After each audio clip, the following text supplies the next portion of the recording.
Welcome back, everybody. We have, it's great that I get to pick a bunch of these guests. This next gentleman, I gotta be honest with you, I vaguely knew who he was, and then he came to my birthday party and he shot a video at my birthday party, and it was awesome. And I was just like, and then I went through, I found it later, and then I explored more of what he was doing, and he's a self-help coach. Some really awesome stuff. His YouTube channel is fantastic. I highly recommend you guys check it out. He also has an app that he has called Maxi that he's developed, and he is the founder of a Tribe Accelerator coaching group. This is Mr. Arlin Moore. Arlin, how you doing today, man? I'm doing amazing. Thank you so much for having me, Michael. I'm excited. For sure, man. I got you to come out here to Vegas. So first off, let's talk about a ton of things, because it's when I watch your YouTube, I kind of understand, but like it's a lot of different places, because it's a vlog of you traveling, and then there's the coaching part, and then there's individual ones where you're sitting there talking on the Shure mic, and you're expressing different things, which a lot of topics which really touched me, which really spoke to me a lot. So the first thing I want to talk about, what was your upbringing like? You mentioned before in the notes you gave me about mental health and things like that. What was your talk about high school and your upbringing? Yeah. So I grew up was born and raised in Boston until I was 5. And my parents moved over to Cape Cod, so pretty small town. Most people know Cape Cod is like a summer place, right? But I grew up there. I went to high school there. And then around 14, 15, for whatever reason, my brain just started working strangely and felt like every thought in my brain was negative. Yeah. And it was just like that feeling of, anxiety. I wasn't sleeping at night because I wasn't sleeping. It made the anxiety even worse. This led into even like social anxiety. And the hardest part was just like driving every day to school, knowing I was just having negative thought after negative thought, and feeling like, at some points I was like, is this really what my life is going to be like forever? Right. Like my life externally was good. I had some pretty good friends in high school. I played sports. I had a girlfriend, but I didn't want to tell anyone about this like anxious, depressive state that I was in. And then one day, I just kind of, after like 3 or 4 years of that, I just essentially, it was actually Tai Lopez. I discovered one of his like self-help videos, and it just clicked. And I started reading about psychology, which is one of the reasons I'm really excited to be here with you, because I know you're super into that field, and got into, mental reprogramming and positive psychology and all of that kind of stuff, and was able to really somehow fix myself. Yeah. And that just led into, realizing how many other people are going through that and wanting to do something about it, which led into like the inception of my YouTube channel and where I am today. I think what's happened, especially with people in my generation, I have memories of the 1970s. That's how old I am. People in my generation have this belief, and I get this a lot, especially from some of my buddies who are in the military, is that somehow this depression is a function of weakness, or this mental illness, and they don't understand the neurological aspects or the neurochemical aspects or the genetic aspects about how depression can work. A great book about that is The Happiness Hypothesis by Jonathan Haidt, where he talks about people are born with a default level of happiness or sadness, and if something happens, like you become a paraplegic or you win the lottery, you find that those people end up going back to that same default level of happiness or sadness, and you can over time train your brain neurologically to behave in a different way. Whereas other people are like, no, just pull your bootstraps up and fight harder and kick somebody's ass. And it's like that sort of mentality. Well, while it does work for some people, doesn't work for everybody. So that's really interesting that you knew that. So your life externally, were you one of the popular kids? Like what was it like? Yeah. Yeah. I was a captain of the hockey team. Okay. I was captain, we didn't have a lot of hockey teams in Texas, but yeah. Yeah. No, it was good. And just, I think that might even contributed to it, because I was like, externally, I'm supposed to be this outward confident guy. And also, I just, there's something about like revealing that weakness or letting anyone know about it, just kept it stuffed down even more. And I think now, anxiety, depression, all that stuff is so much more common than people think, especially, getting into coaching. And I'm sure you've seen it for years and years, obviously too, but, it's, people feel like they're alone. And I certainly felt like that. So, it really is content like this where you go on and you hear someone else's story and you see it and it finally clicks and it just happens to be the right moment. So I hope, people listening to this right now, whoever relates to it, can kind of pick that up. I thought it was huge when Dak Prescott came out. I don't know if you know, the quarterback for the Dallas Cowboys came out and talked about suffering from depression. And suffering from depression, losing his brother, and at the same time getting a $40 million. He's the highest paid quarterback in the NFL now. And also listening to Bilzerian talk about this, where he's on a boat, he's on a $300 million yacht with 30 girls, all wanting to sleep with him and just feeling alone. And the thing is, Eckhart Tolle has a great saying. He goes, there's two ways to be unhappy. One way is to not get what you want, and the other way to be unhappy is to get what you want. When you are unhappy because there's this goal you want to achieve and you can't achieve it, that sucks. But when you achieve that goal and you're still unhappy, that really fucking sucks. And so I think that's kind of what you're describing here, because I wasn't cool in high school. I mean, I played left tackle. I just played football just so I could just be in with some group of kids, because I was just a weird looking kid. And so I was very unpopular. And so when I hear that, I kind of understand what you're talking about, how it's like you felt like you had all these things going on, but still there was this underlying problem that you had. You also mentioned your father. Was like a history of a problem like this? Yeah. My dad had, depression. He was on antidepressants for many years. And that was, I have an incredible relationship with my parents now. I really always have it. I mean, it was definitely like shakier growing up with just, the mental problems that were kind of in the family. But,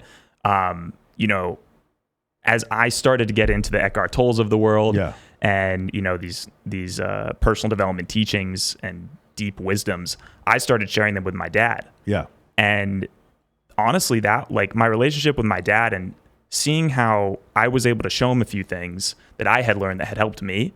And then a little while later, he's off his antidepressants he'd been on for 15 years. Yeah.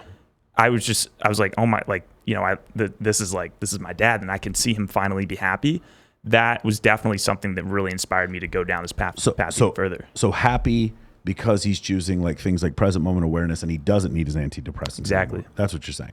It is interesting. I mean, if you look at it from a psychological standpoint, if it actually is a bunch of patterns, like cycles that we go through that continue to cause us our anxiety, and then we can figure out a psychological way or some sort of exercise to get us out of those patterns, then that would have the same efficacy as like lithium. Or even more efficacy than something like that. And I don't know how, it's tough to study something like that, but I've seen it just like you have, where an individual is just sad, and then they have a different frame of reference, an internal locus of control, and then the belief in like gratitude, just choosing a point of gratitude, and it helps. Do you ever recommend things like Eckhart Tolle to people and they're not ready to hear it? Do you ever have a situation? Because for me, what I found is that whenever I go to like The Subtle Art of Not Giving a Fuck or some book like that, when I recommend those books, there's two types. There is, this is the greatest goddamn book I've ever read in my life, or I don't get this at all. And I don't get this at all is usually the middling guy who's making $70,000 a year and is just kind of like in a pseudo unhappy relationship. Like his life is not that bad. He has never suffered that much. He's never broken a bone or gotten his ass kicked. And he's like never, those are the ones that to me seem like they're just not ready to hear some of that stuff. Yeah, I think it's two archetypes that aren't ready. I think that one, absolutely. And I have, I know a lot of people in that category, but the other one is actually, I think, a level of energy below, where they're in such a depressive state that it's more apathy than depression. And we could dive into this as well, but I actually had, several years after that, like high school period, I hit a point, not super prolonged, but where it was more apathy than depression. And in that circumstance, you don't have, motivation to do anything. Right. And you need people to pull you out of that. Or I think you probably do need drugs, and in that sense, like Eckhart Tolle can only help you so much if you're like that down. Yeah. I can speak to those moments in my life, losing my dad to a drunk driver, being like, some of the most depressed moments in my life were being deployed in the Middle East, and then a thing happened back home that I couldn't control. Somebody getting sick, or a girl I was dating breaking up with me, and there was like the time. It wasn't like it was now. We couldn't just call somebody on a cell phone on WhatsApp. It didn't work like that back in 2006. And just the time lag was so long, and then just watching the world go by, and just like this feeling of emptiness. And I think for people who haven't suffered from depression, and I have not suffered from deep depression, but short periods of it, the debilitating inability to get the fuck out of bed, to go do anything. Right. For me, one of the things that, like, I remember going through a breakup back, this is probably 2015, and starting like hyperventilating, and I had to tell my personal trainer, which is like, there's way too much information, but I'm like, bro, I'm going through a breakup. I'm having trouble. I can't even like concentrate to do these pull-ups and this bench press. And people don't understand. It's like, it's physically debilitating. You can't move. You can't get out of bed when it's that bad, right? And then other people are like, well, you're super self-absorbed. Get over yourself, and then just get over the situation. And I think for some people, that works, right? I do. But for a lot of people, it doesn't, right? I used to have this belief that, well, depression isn't, ADD isn't real because the U.S. Marine Corps could fix it. And I don't believe that anymore, because I do see some people, it just doesn't work that way. So it's really interesting that you talk about this, where some people would be able to be helped through positive psychology or, present moment awareness, stuff like that. And then some people would still need, some kind of like drugs, some pharmacological drugs or intervention. Or people pulling you out of it. Yes. Yeah. Yeah. So I'll like go into that kind of part of my life where I felt a bit of it. It was, so I had, gone out of high school, started a YouTube channel at Boston University, and it got some pretty great traction. And, obviously everyone wants to see what college is like in America at a big, East school. And I was filming like, what it's like in a Boston University, like frat house basically, and going to class and, the parties and the girls and all that kind of stuff. And, I would occasionally throw in like more personal development things. My whole mindset with that period of my life was like, there's 15, 16, 17, 18-year-old kids out there that are struggling with these negative thinking patterns. And when I was that age, I wasn't into psychology or any of this stuff. Right. I was looking at I'm Schmacked, which was like a YouTube channel, showing what college parties were like. And I was looking at, what's that? I'm blanking on the name. Stifler. Okay. What's that movie? American Pie. American Pie. Yeah. So I wanted to kind of become this figure, as like a kind of like a positive college role model. Right. For that younger audience. And so I did that for a while, went well, grew a following. And then I went to Australia abroad. My second. So we've started the YouTube channel here. You have videos in college dorms with millions of views. I checked your YouTube channel. So at this point, can you talk about, because this is something, there's a lot of creators that watch this program. Sure. What is the growth curve like for you then in YouTube? What year is this? How long is this? Like 5, 6, 7 years ago? 2016. Okay. I started the channel. Yeah. Now it's very interesting because, I get personal branding questions all the time, obviously. Yeah. And, I believe that I had a lot going for me. I don't want to say, like I'm talented with a camera. I understand that. My dad's a photographer. My mom's a painter. I grew up with art around me. And I was also a film student. Okay. So I looked around me in film school and I was like, why aren't any of these kids making videos? Right. So I was like, I'm just going to start making videos. And so with that kind of like skill set already, and even learning some things in college about like storytelling and hooking people in, I just started showing everything, and it grew relatively quickly. I think I grew like 100,000 subscribers within the first year. Wow. Okay. And I mean, I was going hard at it. Like, how often were you posting? Every day. Every day you were posting. Yeah. Wow. Okay. Yeah. I mean, there were definitely, I mean, for the first year, I probably made like 250 videos in the first year. Okay. So there were periods of time I would go like, I tell everyone who's trying to start, for any creator that's wanting to start, make a video every day for 30 days and don't think. Don't think about if it sucks. Don't think about, if anyone's watching it. Just do it and see if you like it. Yeah. Because if you like it, then that's good. Keep doing it. If you don't like it, well, at least you tried. Yeah. And then worst comes to worst, you don't like it and no one watches it. At least you practice the skill of like editing and you develop a skill set, or filming, or even just talking to the camera. YouTube was the absolute best thing for my ability to develop like charisma and my communication skills. Yeah. You get used to watching yourself on camera. Yeah. I literally have a module in my program called Watch Yourself on Camera. Yeah. Because I think a lot of people have a hard time understanding.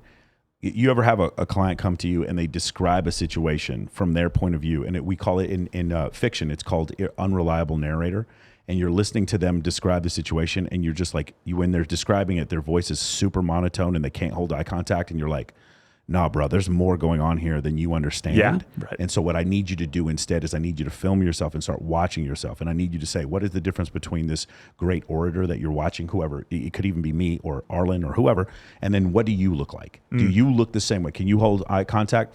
Are there spaces in between your words, or are you mumbling? Is your head moving too much? Like these little things. So I tell these guys, you got to watch yourself on camera. And I learned that from, I was going to acting classes for like 2 years. And for the TV acting stuff, they want you to keep your head in this box. And so I started watching that. And then you start to see, oh, okay, this is what was going wrong. I started watching yourself on camera. So the charisma thing, I definitely agree. A lot of people think charisma is big, wide facial expressions and open eyes and big mouths. And that's not what charisma is. Charisma is the subtle change between one thing and another, or the slight eye movement in between sentences. That's where the charisma comes from. But a lot of people don't understand that unless you take an improv class or an acting class. You don't really ever see how that's broken down. That's really interesting that you say that. So you watch yourself on camera, you're making these videos, you say that helps you a lot with the charisma. So this wasn't a normal thing for you in high school. You didn't feel this way, or I didn't feel this way. What? Extroversion and charisma. Not to this level. Yeah. I mean, this was also the time too where I discovered a company that has 3 letters. Yeah. That's fine. I don't care. RSD. Yeah. And by the way, I'm not. I love the guys from RSD. I do too. The problem is I just know this company. The problem is the pitchforks and the torches that are coming after them. Okay. All the time. That was the issue. That's why they've had to change their format, where they went straight up coaching to. And the other thing is, like, the other problem, and this is not their fault, but anyone who was involved with them gets this fucking tar all over them. You know what I'm saying? It was like, one of the things that was always offensive to me was I totally understood why guys in the seduction community were being lambasted by other people, because some of the shit they were saying was toxic as fuck. And I totally understand. And it did in some small way lead to manosphere, incel, like very much misogynistic practices. The problem is there were some guys who weren't like that at all, and they still got that stink on them. No matter what they did, they got that stink on them. And because there's even a group of people that are offended that you are by the way, there are people that are offended right now that you are a man helping other men. Do you understand that? Like the idea of that industry existing is like, you're a privileged class helping another privileged class. Fuck you. Like, that's literally what they think, and then therefore your existence is offensive to them in and of itself. Just like I've mentioned this before on TikTok and Instagram, it's not that a woman is wearing revealing clothes, it's that she's attractive. Being attractive is offensive to some people. Just being attractive, being out of the ordinary, being 3 standard deviations too attractive to some people is so offensive that they have to report you. And so that's what the whole situation with RSD, you saw what happened. Initially they were teaching dating stuff, and they just got they lost their merchant accounts, and so many horrible things that happened to them. People were protesting their speeches and all this kind of stuff. And by the way, in a few cases, justifiably so, they did some crazy shit. But later on, when they changed their platform to go straight up to just nothing but self-help, you saw that's the reason why they did it. You know what I'm saying? And then everyone who was affiliated with it just got drug into it as well. So yeah, no, I think that's interesting. You got into that. You started watching a bunch of. You said you watched all the RSD stuff. It was the single best thing that happened to me, honestly, in that period of my life. It gives you something to do. Like, no matter what, it gives you something to do. I mean, I went crazy. Like, I bought every program. I mean, I didn't have that much money at the time, but I would buy everything that I could. You bought them on Napster. No, I didn't. You bought them on ShareBear. I like saved up my caddy money, and I would buy them. I told Owen one time, I was having dinner with him, and I said, hey man, I'll take this one. I've stolen so much. I've stolen so much from you. I've stolen so many of your programs. I'll pay for this one. That's yeah. I mean, I just started learning from every instructor, and like I watched all their videos. I watched every Owen video. It was just like, it gave me something to do for sure, but like, it gave me something to do in my videos. Yeah. Because they had the whole idea of like, after the night happened, like after you go out, you meet people, go back and write down your experiences. Yeah. So I started learning about this my freshman year of college, and I didn't start the YouTube channel until sophomore. So I have hundreds of pages of all my college freshman interactions and what went well and what didn't go well. Yeah. And then I realized, I was like, when I started doing my YouTube channel, I was like, this is like what that creepy thing I was kind of doing, like last year, but on a whole creepier level. Yeah. But now I'm just showing it to the world. So like, I'm documenting all of my social interactions with this vlog, And then I go back and I edit it, and I get to like see exactly how people reacted to things I said, exactly how I looked. And you know, when I think about it that way in retrospect, I wasn't exactly thinking about it that way back then, but in retrospect, I look at that and I'm like, wow, that was a very interesting self-study on like how I behave. Yeah. Yeah. So you go back and looking in retrospect, you can kind of see. I do. There's a few videos that I have up that I cringe at when I look at when I go back. So the situation is like so my program now is not a dating program. In fact, I specifically exclude dating from the program. And the funny thing is, it's a status program, which is a dating program. If you couldn't figure that out on your own, because that's essentially what it is. You don't have Justin Timberlake. Get him. You don't have Justin yeah, exactly. You don't have Justin Timberlake, man. All this fame and money. Let me go to a dating coach and figure out how I can meet. It doesn't work like that, right? The two go hand in hand. So my question is, was there a transition? Because was it a point where your initial content was just for men trying to meet women and then changed into more self-help stuff, dealing with things like loneliness and present moment awareness? No. Or was it always like that? No, it was the other way around, actually. Okay. My channel's always been very male-female friendly. Okay. Which is why I've been fortunate so far enough to not have a lot of backlash from, you know, that community that takes offense from kind of what we do now. Yeah. But it was a point where, you know, I had created Maxi first, and Maxi's for anyone. You know, Maxi's a tool that can help really anyone in any position to get a better system for managing their life and becoming a more effective person.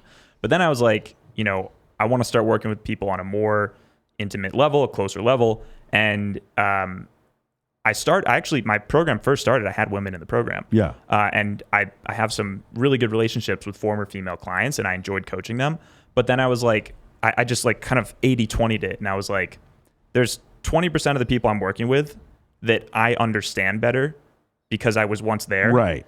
And I'm better suited to serve that way. Yeah. So I just decided to, and I don't even say it's exclusive to men. Like if you're a woman, you can join the program. Yeah. But like, I don't think you want to learn about how to like max out your testosterone and like. So it is interesting. So I have 7 women in my program right now. Interesting. And 210 guys. So, and then I specifically look for people of different ethnicities and origins. I have homosexual clients, stuff like that, because I don't want this thing to just become one kind of deal. However, I do talk to women about testosterone because for them, I try to explain to them, like, why are these dimorphic differences like this? Why is it that I'm with a man and he's so interested in sexual variety and I'm not interested in sexual variety? And we go over, okay, let's talk about pre-Pleistocene Homo sapiens. And then let's also talk about the fact that my testosterone level is at 960 and yours is at 60. Like, imagine the most sexually turned on you've ever been in your entire life. Multiply that by 17 times hornier than you've ever been in your entire life, and then make yourself a 220-pound man. Then okay, just try to believe it. Okay, now do you understand why it's like that? And then because you can't grasp it. It's really interesting. You should read. There's testimonials of women who have taken anabolic steroids. So they've gotten to male levels of testosterone, and they just talk about the outrageous horniness level that they have. Like the point where like they can't think about anything but sex. And I'm like, no, you're a 14-year-old boy. You've never experienced it before. This is what it's like for us every day, but they don't get that. And so the first time they say it's an insane level of libido, and it's like, it's not insane. It's like, it's Wednesday. That's what it's, you know what I'm saying? But because they've never experienced it before, it's almost like somebody, you know, going to North Vegas and be like, oh my God, this is the most dangerous place I've ever been. It's like, because you've never been to Beirut. Like, that's not that dangerous. It's bad, but in comparison, it's not that big of a deal. So it is interesting. I love having women in the course for their perspective. I also have women in the course specifically to talk about sexual abuse. I have women in the course to talk. I have one woman who talked about being trafficked. I have a woman talked about physical abuse, because I want there to be a level of empathy in the course, because there's so many male courses that have no empathy, right? None. So in my course, we have women come on and they talk about being abused or being trafficked or stuff like that, and then I tell the guys, like, if you can't see this and this doesn't make you angry, then this is not the right course for you. You're not going to like this. You're going to want me to teach you to manipulate other people. Trust me, there's plenty of courses there for that. I'm not going to teach you that. We're going to use our empathy in order to create connections with other people. So I thought that was really great. Going back to Maxi real quick. Is this an app I'm going to download on the App Store? What is Maxi? I guess I still don't understand. Yeah. So Maxi's, it's a web app. Okay. So started it 2 years ago. I had obviously been, into the Well, actually, I think we should backtrack before we get to Maxi because we were going to talk about that like apathy state. So college, YouTube channel, that whole era. And then my senior fall of college, I went to Australia abroad and 10,000 miles away, didn't know a single person there, ended up learning, I'd studied up on like building social circles for a while. And so I got to Australia and like pretty quickly was in like the whole Australian YouTuber scene. Okay. And made a ton of awesome friends, got into a relationship.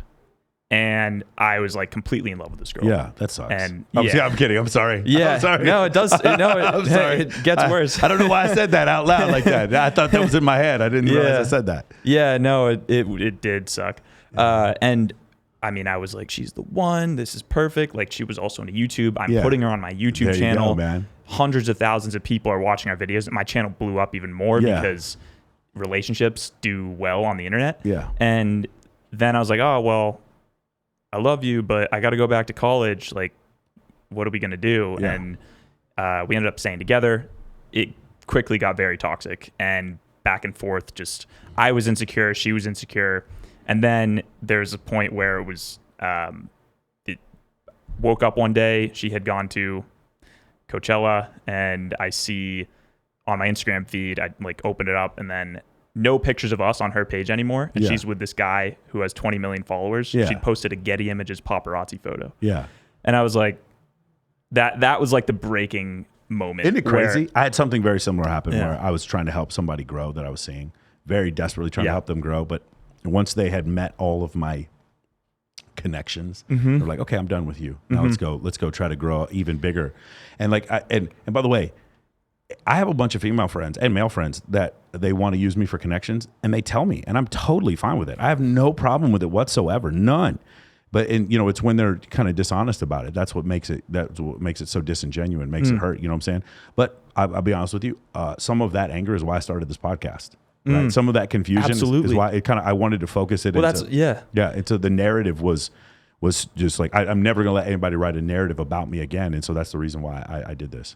Very cool. Yeah, I really relate to that because, after that was, I'll stay out of too many details, but that period of my life inspired the creation of Maxi. Yeah. Because I was like, I need to create a system that helps me control myself and helps me ensure that I'm increasing in a positive direction no matter what. So Maxi is really 3 parts. It is the first thing I have people do when they get in is decide what the fuck they... Can I swear on this? Yeah, you can. I don't know. Welcome to the Michael Sartain podcast. Yeah, we use profanity profusely. Yeah, go ahead. I help them. Maxi is like the tool. My first idea was like, this is a personal assistant for your mind. Yeah. So it helps people define what the fuck they want to do with their life. Majority of people don't have a clear idea and can't answer those basic questions about, the funeral question, like how do you want to be remembered? Right. So that's like the very first thing. I get them hyped up, motivated, and I get them to answer that question. And then the system itself that you're interacting with on a daily basis asks you questions in an 80-20 fashion, which again, most people don't even know what that even means. But briefly, it is just getting you to think more effectively about how to reach your goals, and only doing the important things that help you get there. Yeah. And so it starts making you think like that and plan your whole entire life in that lens in a more effective way of planning. And then at night before you go to bed, you press a button and it basically reads out to you your vision for your life, and then your plan for the month, and then your plan for the next week, and your plan for the day. So every night you're basically programming your brain, listening to this track through Maxi. And then that's the second part. The third part is community. Yeah. So understanding that when I was in that state after the public embarrassment that I went through, and I couldn't get myself out of bed, I was like, if I didn't have friends to get me out of that, like I don't know what I would have done. So creating an extremely tight-knit community around the program, and everyone's doing it, everyone's sharing wins, I create a culture of like, even when you're doing well, you need to check on people who aren't doing well. Yeah, that's a good, that helped me out a lot. Because Wheel of Fortune. Yeah, that helped me out a lot when I was going through some depressing stuff, just kind of checking on some other people and seeing where their mental state was. That definitely helped a lot. Was there, let me ask you something. You're going through this breakup because a lot of people are fascinated about this, and I ask people about this all the time. Did you do anything unhealthy to try to get over the breakup, the pain? Was there anything bad was it too much drinking, too much dating, too much whatever? I got back with her. You got back with her? Yeah. There you go. That admission is step one. Admission is the first step, bro. Admission is the first step, right? So it happened. Yeah. But the reason why it's important is because there's a lot of people out here listening that, they think I'm bulletproof or you're bulletproof. Oh. They're fans, bro. You get back with you're weak. You get back with it. Sometimes it's a situation where it's like, I need to prove to myself that I'm still, because I feel, what's the word I'm looking, inadequate. Mm-hmm. And now I need to prove to myself that I'm adequate. So I go back and I do this crazy thing. You see it, women and men, they get back with their ex because of that feeling, that endorphin feeling that the reward center of your brain gives you, and you end up making mistakes like that. But yeah, man, that's interesting. For me, I went on a tear, bro, that I'm not proud of. Mm. I went out every night for 2-3 months, and I was just like, oh my God, I'm not going to say specific details, but I mean, I was a maniac for a while, and to the point where it was crazy because I went through a breakup, and then girls that I didn't even think liked me were coming out of the woodwork, just asking me out, and I was like, yeah, I'll go out with all of you, every single one of you, and it was unhealthy, and it took me about a month, but it took me about 2 months afterwards where I was like, this was not the correct solution to this problem. The correct solution was to do nothing. When was this? May. Oh, really? Last wow. May, yeah. Oh, wow. Yeah, okay. June. Okay, last June. All right. Yeah, so when mine ended, I had kind of like, it was real, like I didn't have many connections afterward because I had pushed everybody away. Yeah. And I wasn't posting on YouTube for like a year. I wasn't making money. I was 10,000 miles. I moved back to Australia. So I'm 10,000 miles away. And I'm like not making money, not posting videos, doing anything I loved. Yeah. Even my mom and dad were like, "What the fuck are you doing?" Yeah, that's crazy. Yeah. And then I pulled out of it finally. And so it was like I maybe I would have gone on a tear. Yeah. But I couldn't because I didn't have any resources. Bro, I was in the gym 7 days a week. I was probably 225 at this point, lifting every single day. I was going out all the fucking time. I was trying to host every single event.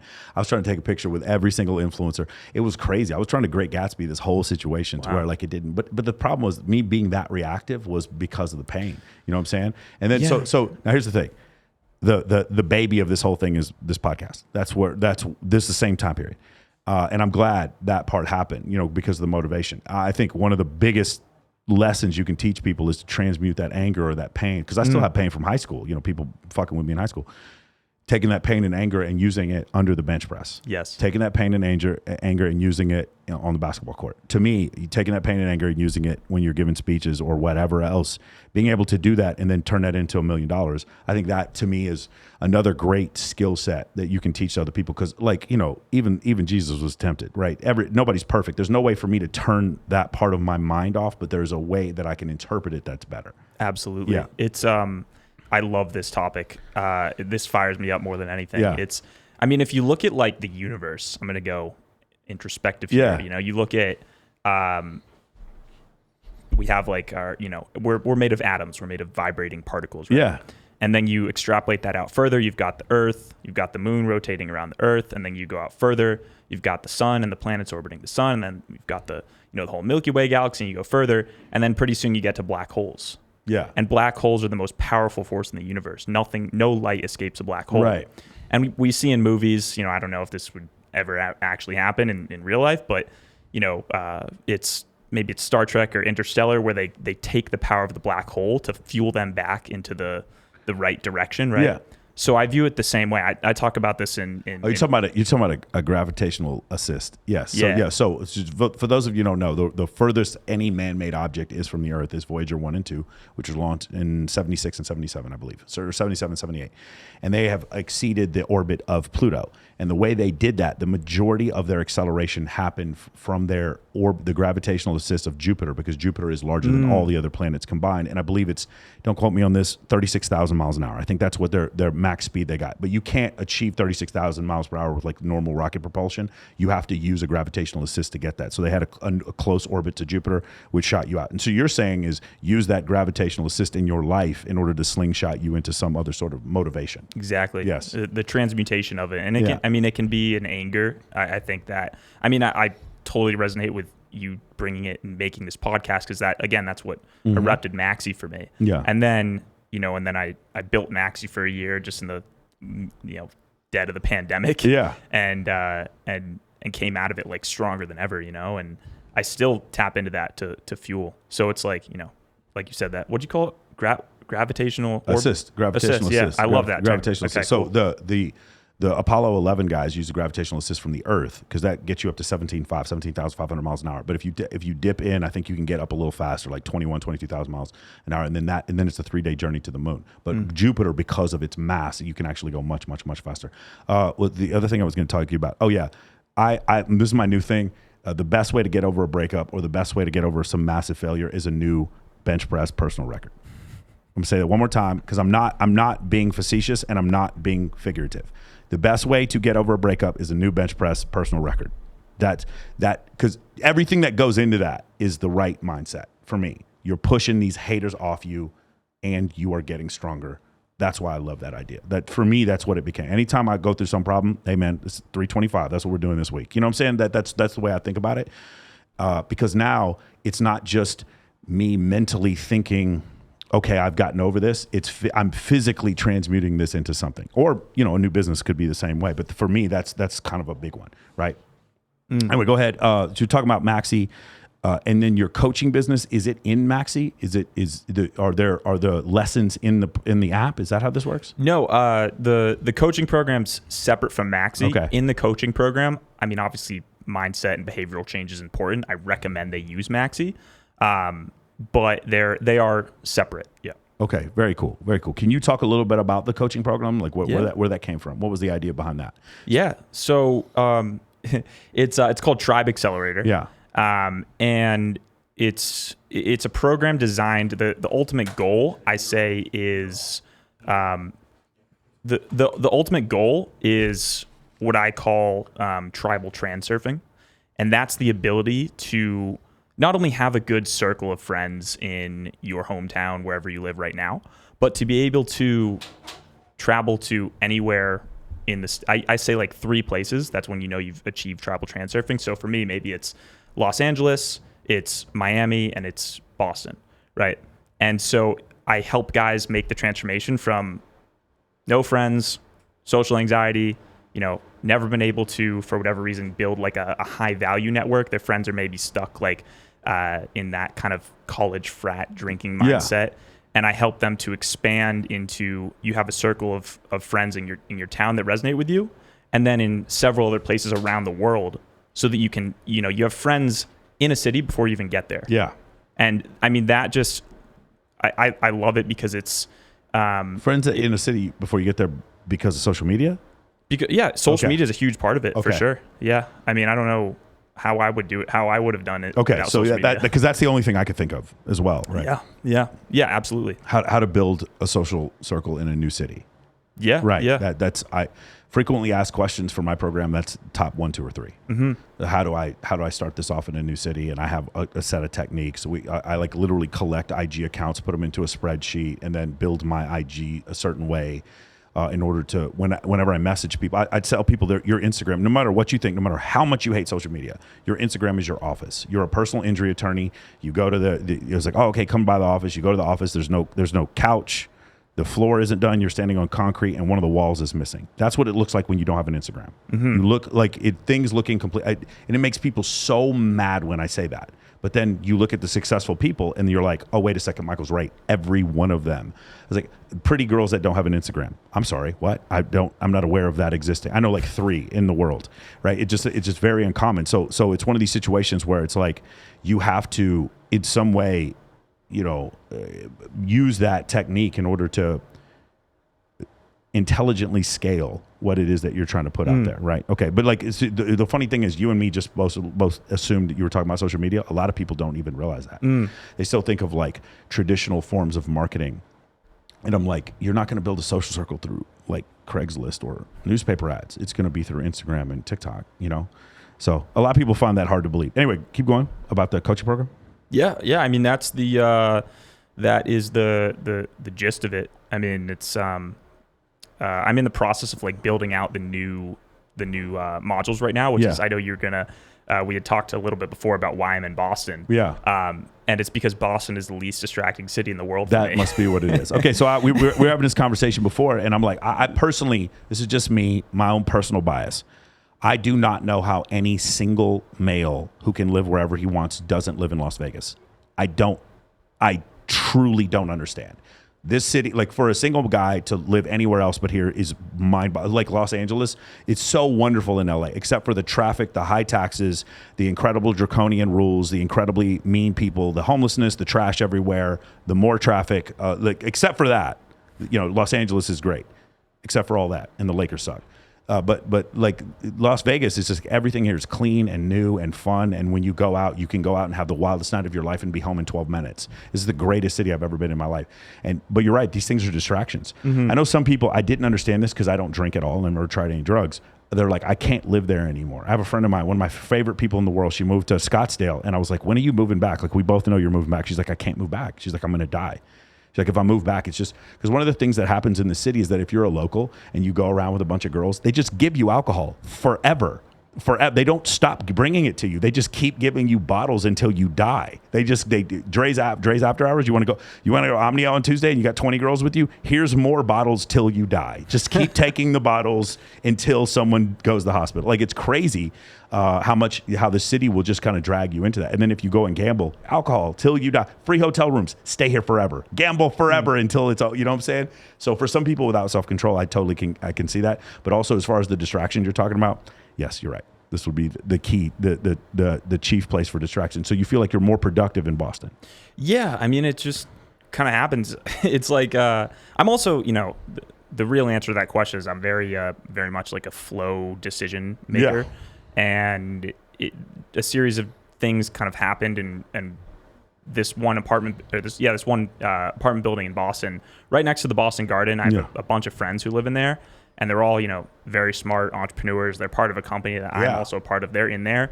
And I also was looking at the climate of the world, and I was like, this year might get kind of weird. You know, I'm not sure I want to get stuck in, you know, I was looking at what's happening in Australia. I was like, bro, could I get, like, if I go back out to LA or even Miami, like, am I going to get stuck there and not be able to see my parents? Yeah. You know, I was just kind of thinking about all that. And then I was like, it'd be good to have a year where I just build my business and my assets to a point where it's just, you know, I'm just so strong, right? And I had also had a pretty fun year last year in LA. I had a big spot in the hills. I was spending a lot of money, and I'm very happy. And I also have, you know, the whole tribal transurfing thing. Like I have friends that have places in Miami, in, you know, Los Angeles, and I can go touch down there if I need a week to kind of get some sun. And I try to get out of Boston like at least 1 week a month. But while I'm there, it's just like wake up, go to desk, work, go to bed. That's it. Interesting. It's like that for me here. I'll go days and not leave my building because my gym's in my building, and Amazon will deliver everything. But like, because other than the podcast, like I literally record everything I have a little studio in my apartment. But yeah, you're right. Like the efficiency of like being able to do that and just focus on these things. One thing that I found, and I know a lot of people do not recommend this, but I get most of my work done from midnight to 5 a.m. Oh yeah. I go to bed at 5 Me too. Yeah. Me too. We're in the same boat. Yeah. No one's distracting me. Everyone's like Jocko Willink, who, you know, I am the biggest fan of this guy. He's like, got to wake up at 4. Now I'm up at 3:55. Now I'm at 3:45, bro. I'm up every day. And I'm like, yeah, I'm up at 3:45 too, man. But I've already got some work done. You know what I'm saying? I was up. I like going to bed at 5 a.m. because when I do that, there's just so much work I get done with no distractions, and my emails are out, and they're the first thing you read when you get to work. And when you go to lunch, then I'm up and I'm ready to go, and then we can go throughout the whole day. And then when you and other people come into Vegas and are like, let's go party, I can go party, not drink, and it does not fuck up my week at all. It does not set me off my goal or my path in the slightest. I'm still in the gym at 8, somewhere between 8 and 11 p.m. Then I'm at the club at midnight. I'm back home by 2. and I'm good to go, and it doesn't fuck up my day at all. That's the reason why I chose this lifestyle. But for some other people, they're like, no, you got to wake up early, only daylight hours. It's different for different people. The different subjects with your coaching program, guys struggling to make friends. Is that one of them? Yeah. So how do you deal with that? Yeah. So, the first one that comes to mind is a guy, he's a doctor. He spent the last really 10, 11 years of his life getting to be a doctor. He's 31 years old. Yeah. And he has never been able to build deep relationships with people. Sure.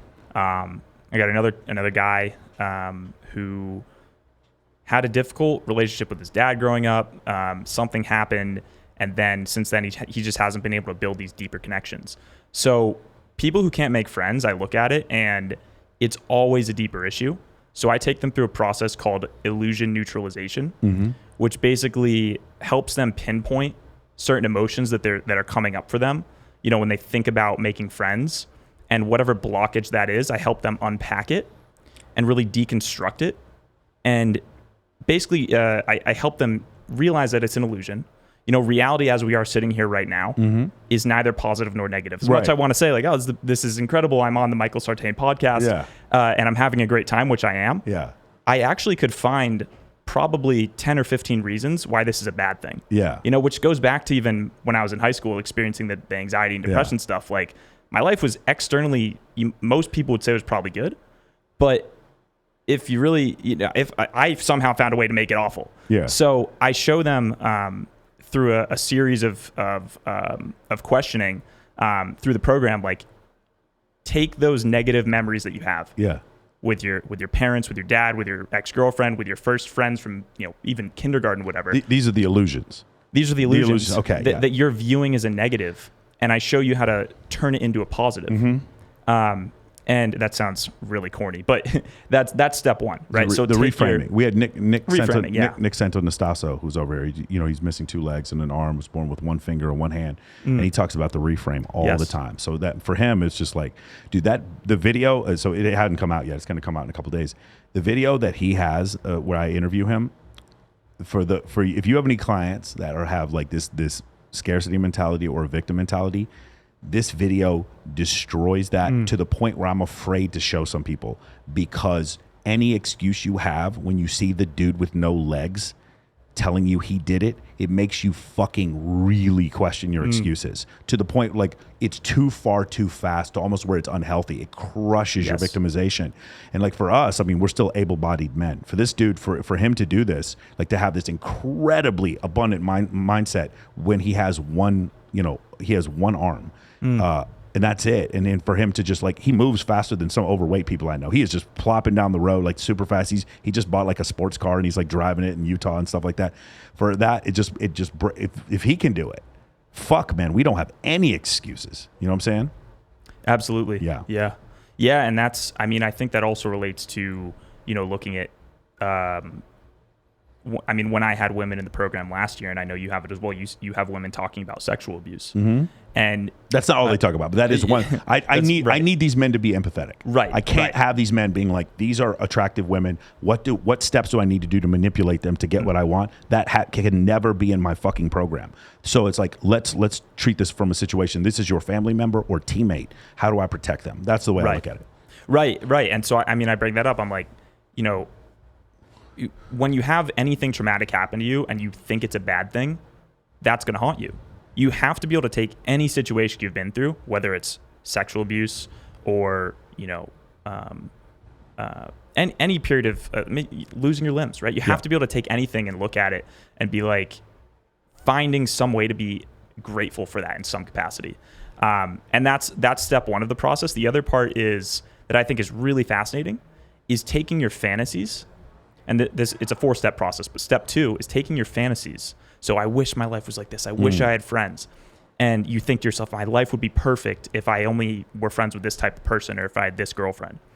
And then what you do is you neutralize that and you find all the things wrong with that.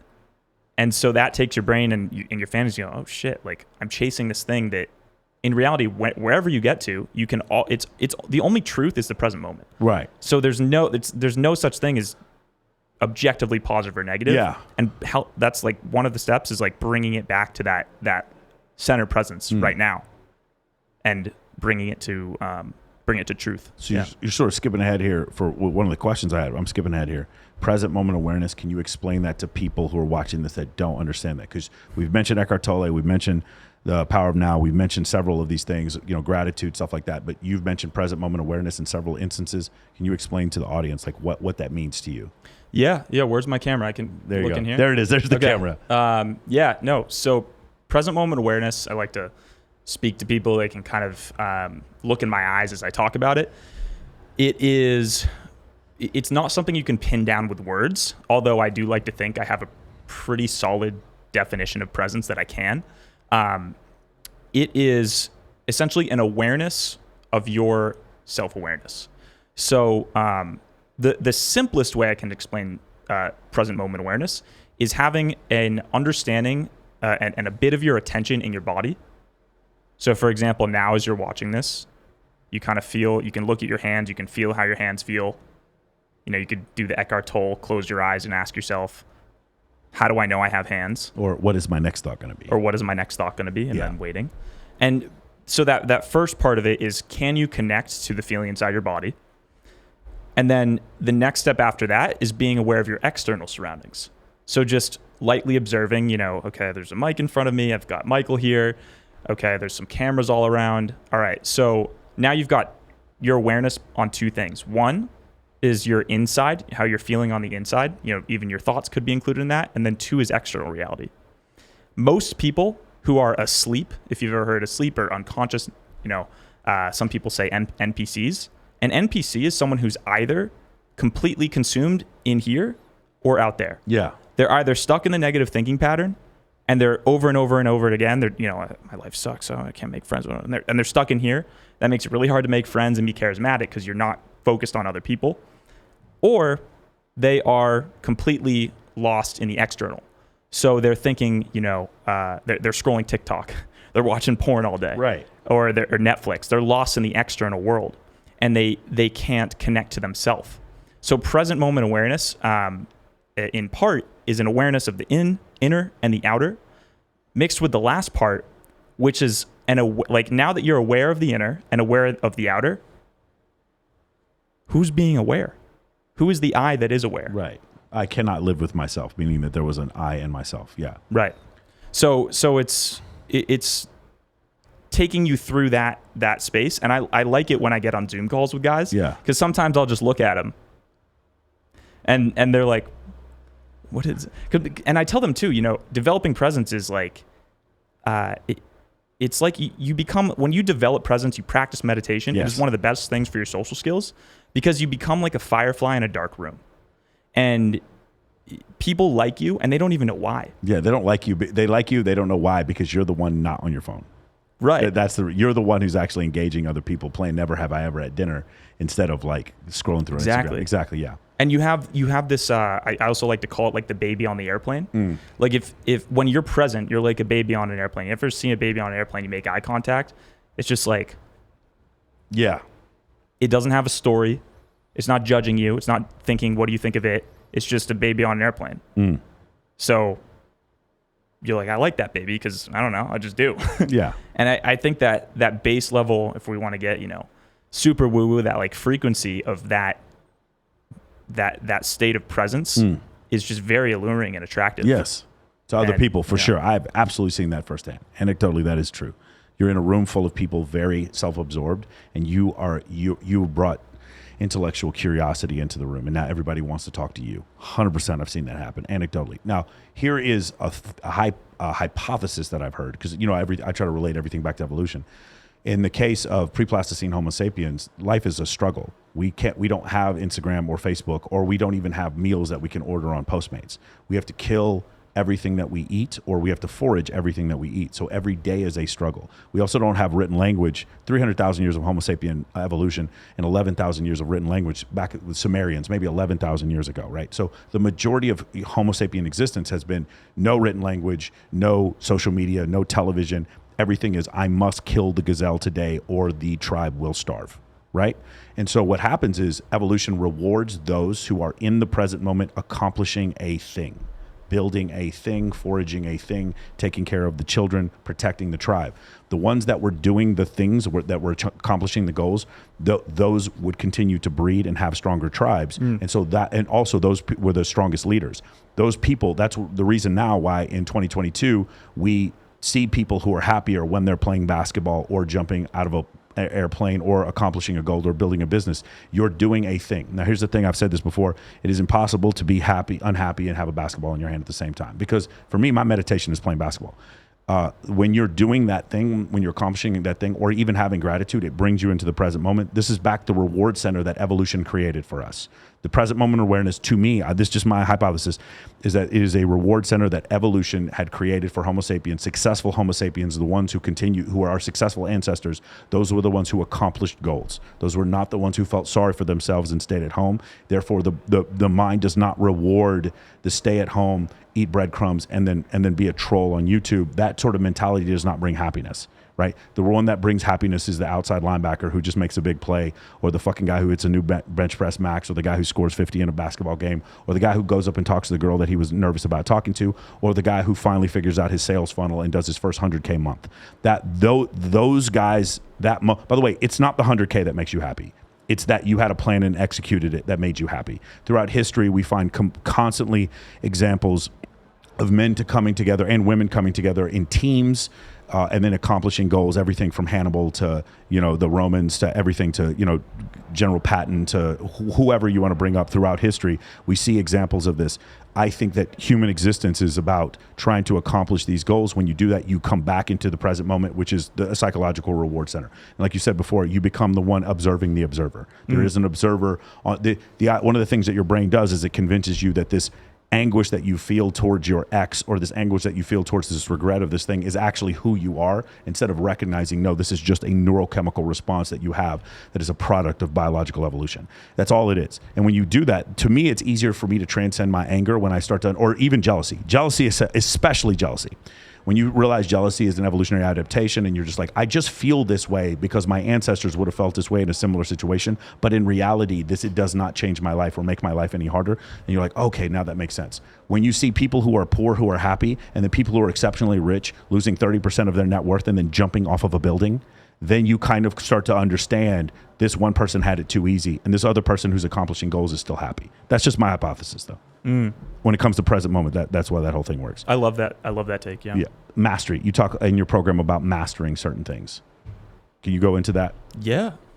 I mean, it goes along with what you said. I mean, I have a funny little slide in my program. I show a picture of Genghis Khan. Yeah. And I say, do you know who that is? That's probably your dad. That's probably it. So something like 16% of males in Southeast Asia have the same Y chromosome. They have a same Y chromosome, which would have been one of Genghis Khan's ancestors. Right. Yeah. Right. And so I mean, it goes along with what you were saying, but like, the people who survive, I mean, specifically for our lineage, for men, right? Yeah. Like we have built into us this drive to conquer and lead. Yeah. And if you're doing those two things, which are already pre-built into your DNA, you're probably mastering something. Yeah. And when you master something, you become a lot more attractive. We were talking about space earlier. Mm-hmm. Mastering something gives you gravity, and gravity makes you attractive, obviously. Yeah. So the more that unless you're a flat earther, in which case none of what you just said was real and is all good. Send your hate comments to him now. Don't send them to me. I get that joke because I watched I did see that. Now, yeah. 1,700. Hey, by the way, first off, thank you to the flat earthers. 20,000 subscribers because of you guys, and the 1,700 comments where you guys keep telling me to go kiss my own ass. I appreciate that. You guys want to see it for yourself. You guys want to see a minefield of YouTube comments. Go to my flat earther one and read the 1,700 comments. Go ahead. Now they're coming after you. I love Arlin Moore. Arlin Moore said gravity is real. Go after Arlin. Leave me alone. Well, gravity in the sense of like what makes someone attractive is if they've mastered something, and so not only, like you were saying, does that bring you into the reward? You call it the reward center. Yeah. The present moment. When you hit that flow state of for me, for a long time, was mastering making videos. There you go. And I would go out, I'd do my college party thing. I'd film it. I'd obviously film class and stuff like that. I'd get back at 2 a.m. and I'd edit until 7 a.m. And I did that for hundreds of days. And I would hit that flow state in the little hours of the night. Is it fair to say you were never feeling depressed during those moments? Never. Impossible. This is very important for people to understand. When I go to the gym and I hit 10 threes in a row, I am never depressed. When I'm on Adobe Premiere and I'm editing these podcasts, I am never depressed. In those situations, I'm never depressed. When am I depressed? When I go to this incredible vacation that I spent a bunch of money with a bunch of girls and all this kind of stuff, and at the end of it, it's like, what happened here? Like, did we accomplish? We got everything we wanted, and we're still sad. We didn't accomplish anything. That's the whole thing, man. It's like that. True happiness, I do believe, comes from present moment awareness. But present moment awareness, there's several ways to get there. Meditation is one, but another one is accomplishing the goals. I always tell people, when you get on social media and you feel FOMO, go post some shit. Go find the most fucked up meme. Feel free to steal mine. Find the most fucked up meme, post it. I promise you feel better. Whenever I post memes, I feel better. I was like, I don't feel FOMO anymore. Yeah. Creation is the happiest place to be. Yeah. The problem is people give up too early. And they forget that like that flow state can take sometimes like 2 or 3 hours to actually hit. And I would actually retract that statement. Like, there's been times where I start editing a video and like I'm uploading the footage and I'm putting it in the timeline and I'm editing. I'm like taking out the ums and ahs, and I'm like, but then like something clicks at some point in that process.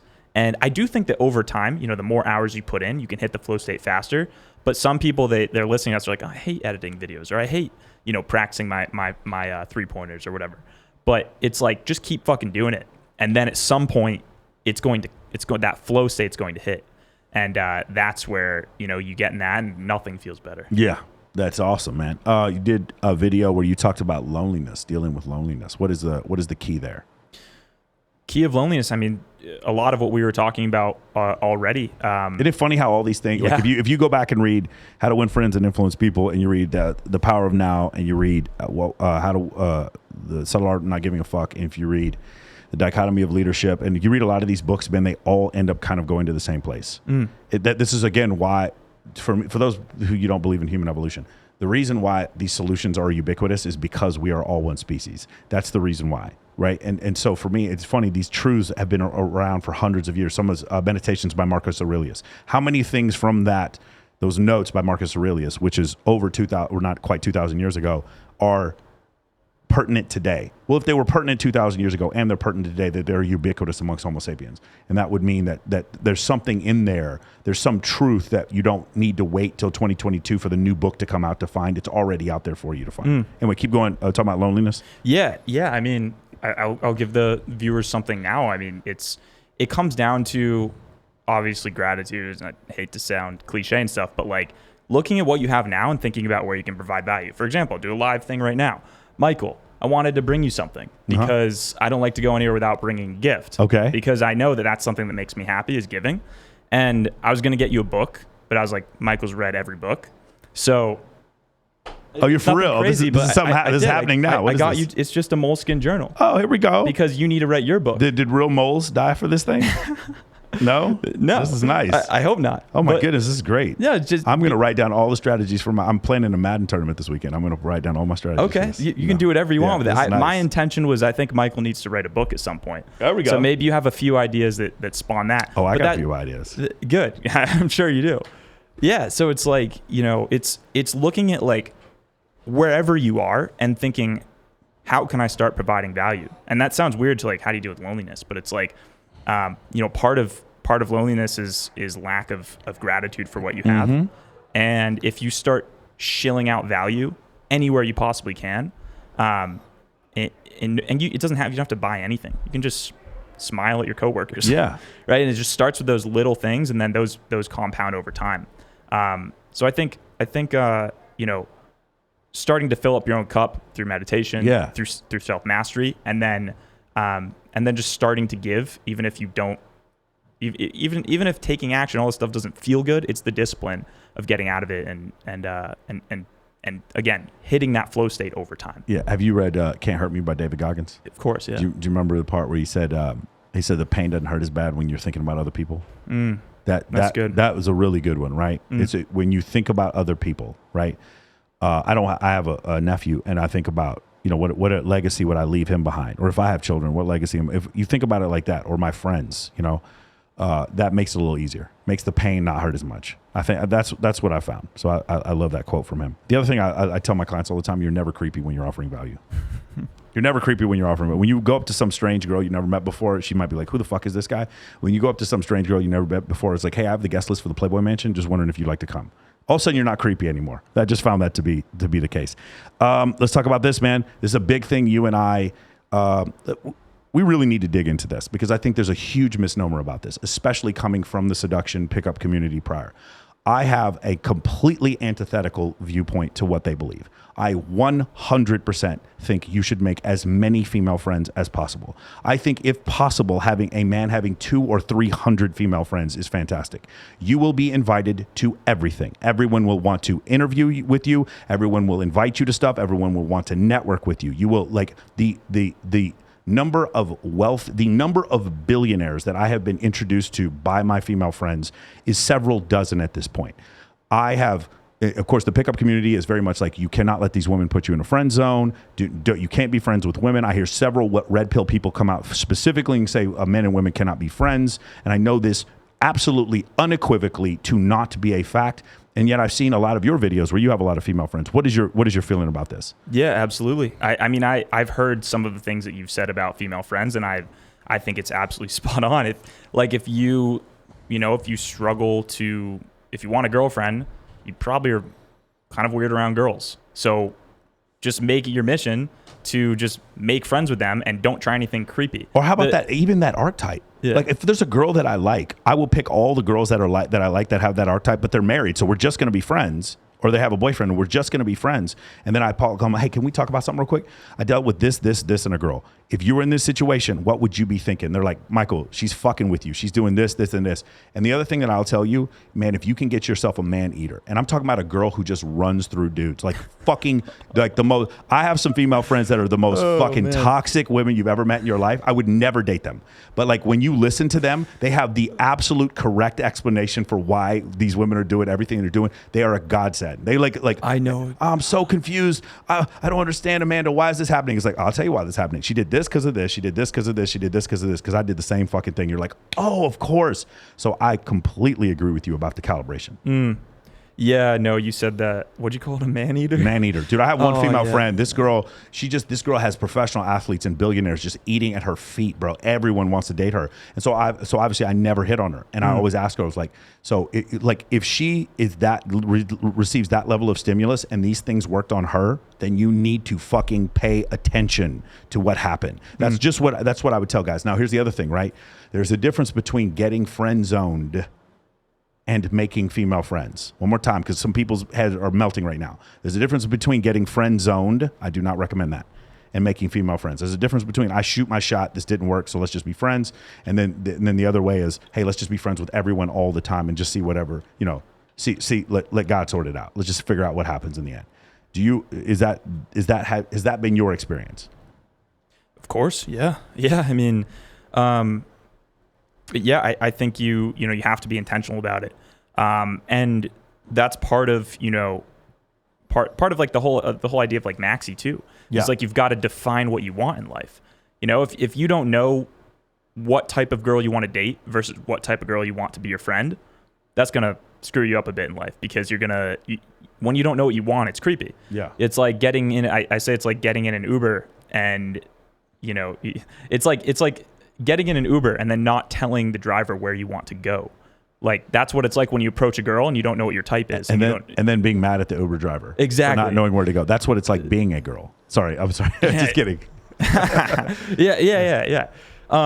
And to your point too, like, I've learned so much from my female friends just about like how different life is for them. Yes. Like one of my friends, like she just like lets me look at her DMs. God damn, dude, that is the craziest. Guys, if any of you could ever have that appointment, like if you have a female friend with just like 50,000 followers and just look at her DMs, just so you can understand what it's like for them, it is mind blowing once you figure that out, man. It is such a different frame of reference. Definitely. Yeah, it is absolutely wild. You know, like as a guy, you're just like, wait a second, like, why am I like we're like the same age? We make, you know, like the girls I'm thinking of, they actually make, you know, a lot of money. Yeah.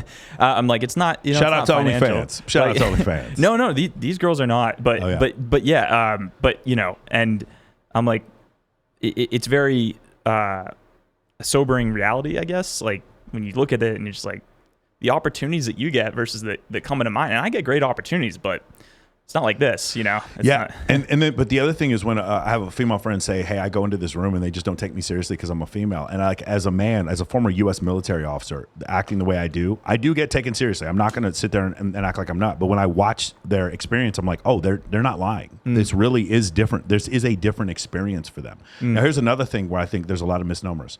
Because I have a bunch of female friends, that doesn't mean I act feminine.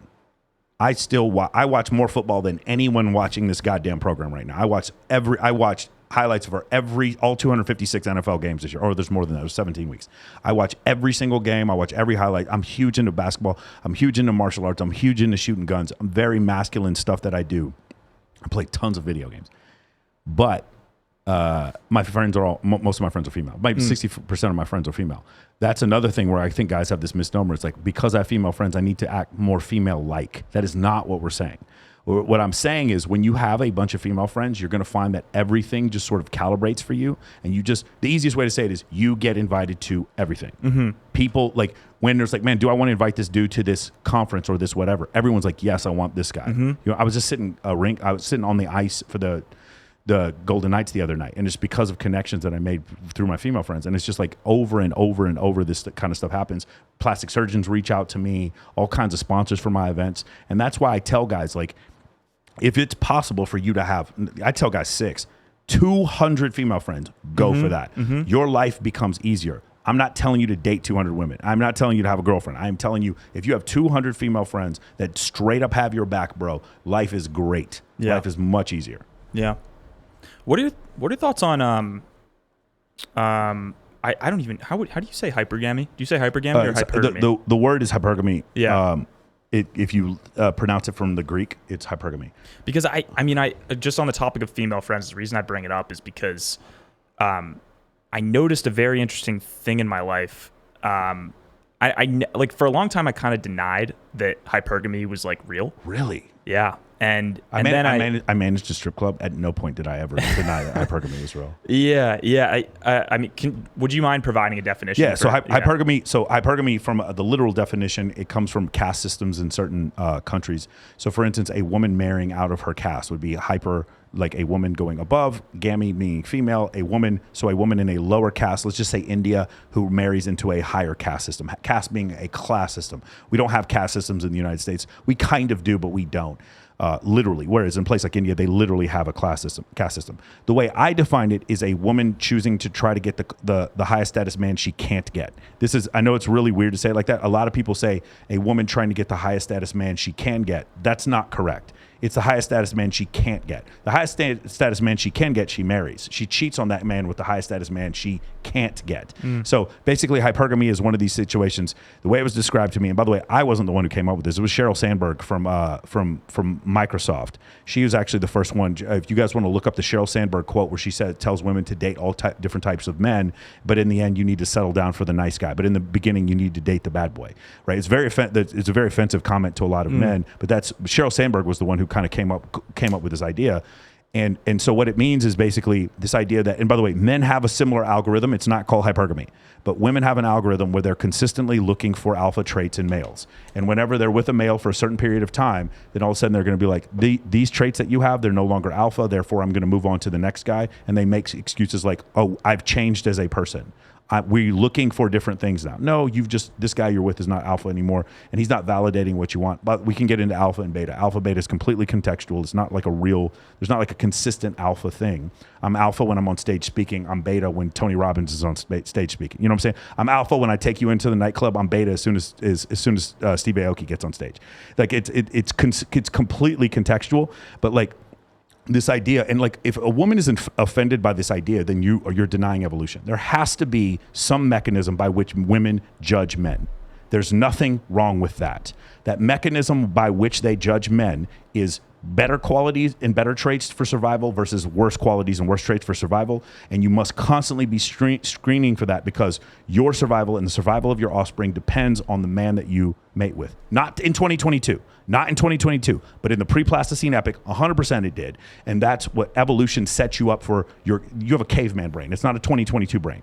So now, if you know that there is an algorithm that's consistently choosing for alpha, beta traits throughout, that's what hypergamy is. For men, same thing. We're just as guilty. The trope about the 45-year-old man who leaves his wife and then marries a secretary, that's the male version of hypergamy, but it's not called hypergamy. You could call it hyperandry. Maybe hyperandry would be the name for it. I don't know. I'm not saying women are more guilty than men, but you have to admit there must be some mechanism by which each one of the genders chooses the best mate. And for women, the term for that, the Greek term for that is hypergamy. That's the way I do it. Now, there's some really, really good and bad things that come from that. It's good if you understand hypergamy. It's really bad if you don't. Pre-selection is one of the main things for hypergamy. Dr. David Buss specifically talks about this. He does not use the word pre-selection. The term from psychology is called mate choice copying. And with mimetic desire too. Yeah, mimetic desire. Okay. So the idea is a man is more attractive when he's around other women. Okay, so my birthday party, I had 22 women follow me into my birthday party. They were all wearing orange because I'm a Longhorn. I went to University of Texas at Austin. So they all were born orange, came in there with me. I walk in with 22 girls, and another 10 or 12 girls come up to my table, introduce themselves to me, want to know what my name is, just completely irrational levels of attraction towards me because I was with so many women. I am not stating that I received this level of attraction because I'm special. I received this level of attraction because they could not figure out why so many women were with me. Pre-selection is a real thing. It has been studied in all kinds of different forms of animals, and it actually is a real thing. There's other things basically like masculine features, upper body strength, just different, like a V-shaped torso. But the thing is a really, really fantastic book. One of the best books about female attraction I've ever read is Why Women Have Sex by Dr. Cindy Meston and Dr. David Buss of the University of Texas at Austin. And they find out there's 238 reasons why women have sex with men, which means there's infinite reasons. Whereas for men, there's like 4 reasons why men have sex with women. They're very simple. For women, it's what's called negative kurtosis. The bell curve is so wide for the different reasons that women have sex with men, which causes a variety of mating partners, which causes variety in the species, which causes the species to be more robust. I know I'm getting into deep evolutionary stuff, but hypergamy is a function of evolution. Does that make sense? Absolutely. And if you don't want to call it hypergamy because you find that term offensive or whatever, you want to call it something else, you must at least admit there is some sort of evolutionary adaptation for men and women to seek higher status mates. That is inevitable. That is unavoidable. You must admit that exists. So anyway, that's what it is. Yes, I love that. I knew that was your wheelhouse. Yeah. I love sure. hearing you go on about that. Yeah. I checked out David Buss because of you as well. I remember you recommended it. I've never been so nervous interviewing someone. Oh yeah, I bet. Yeah, you I can't wait to have him on again. I've become buddies with him. We text every once in a while now. I love it. Yeah, no, I mean, it's very fascinating. You know, I wanted to deny it for a while for some reason, even after the whole. So what are the horrible, some of the horrible realizations you come up with once you realize hypergamy is real? Oh man, I started to question, like, well, I basically had the realization. I don't even want to say it. I'll say it. Ready? This is one that's really, this is the hardest one for people to swallow as far as hypergamy. Ready? In order for the Homo sapien species to continue to exist, we must protect our children because our children are born pretty much unable to take care of themselves for the first 3 years. You admit that is the truth. Everyone watching this, you do admit we're not born like deers where we can walk on day 1. For the first 3 years, our toddlers have to be taken care of by the parents. Makes sense, correct? So, like unconditional love by a female Homo sapien must be reserved for whom? The baby. The baby. Let me say that one more time.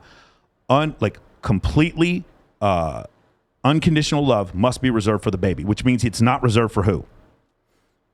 The husband, the man. The husband. Yeah. This is hard for people to swallow. I do not believe that a woman has unconditional love for a man like a man has unconditional love for a woman, because she must unconditionally love the child.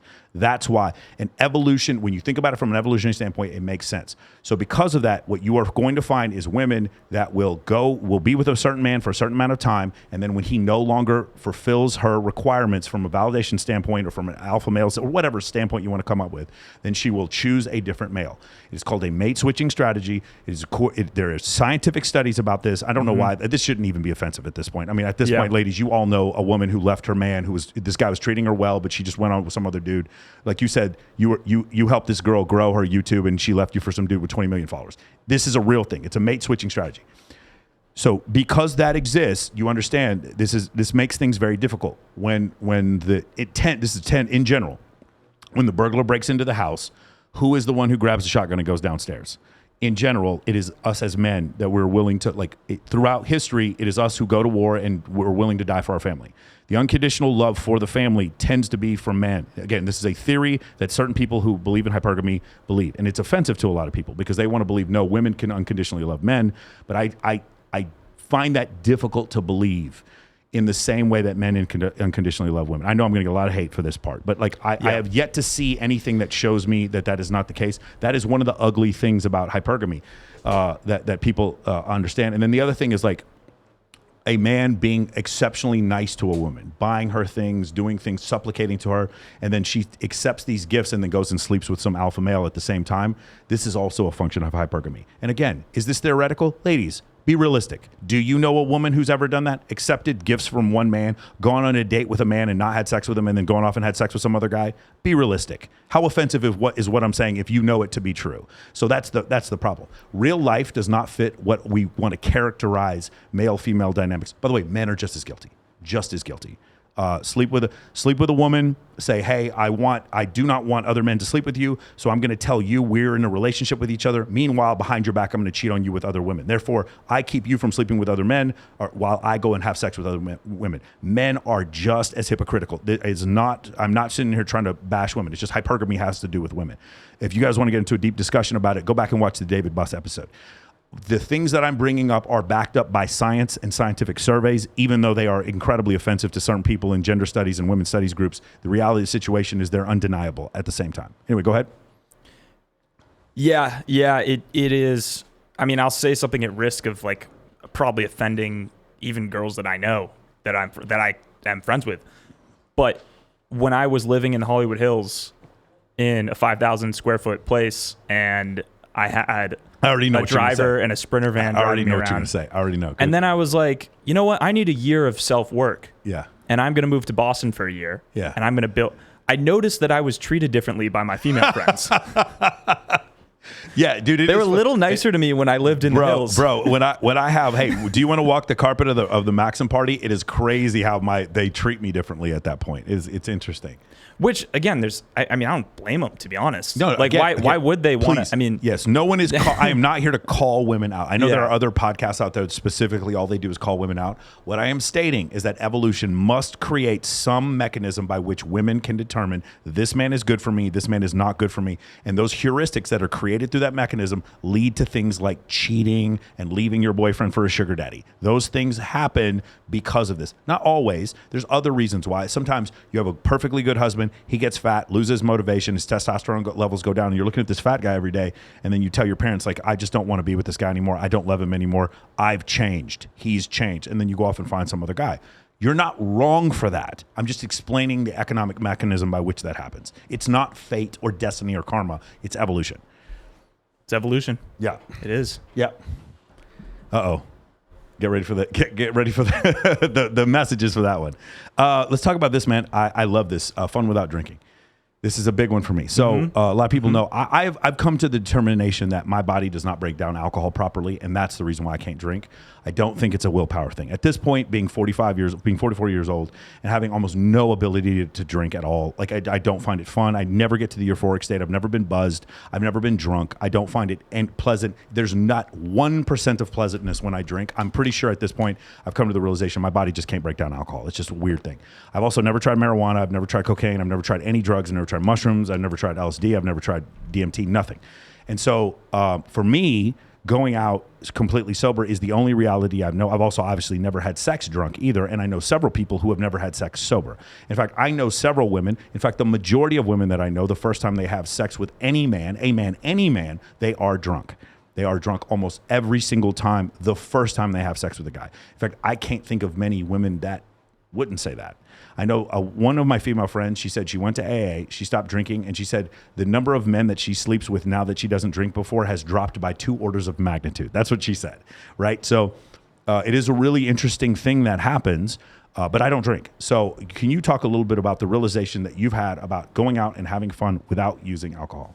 Absolutely. I mean, I wish I could say that I've never been drunk and no, there's nothing. I wish I could say I had been drunk before, so I could express the reality of it, but I've never been drunk. Yeah. I mean, it's like I went to obviously an American university, and it's the peer pressure and the lack of confidence you have that causes you to say yes in those situations can make it difficult to say no. And so I definitely had experiences where I got drunk in college and had a lot of fun doing it.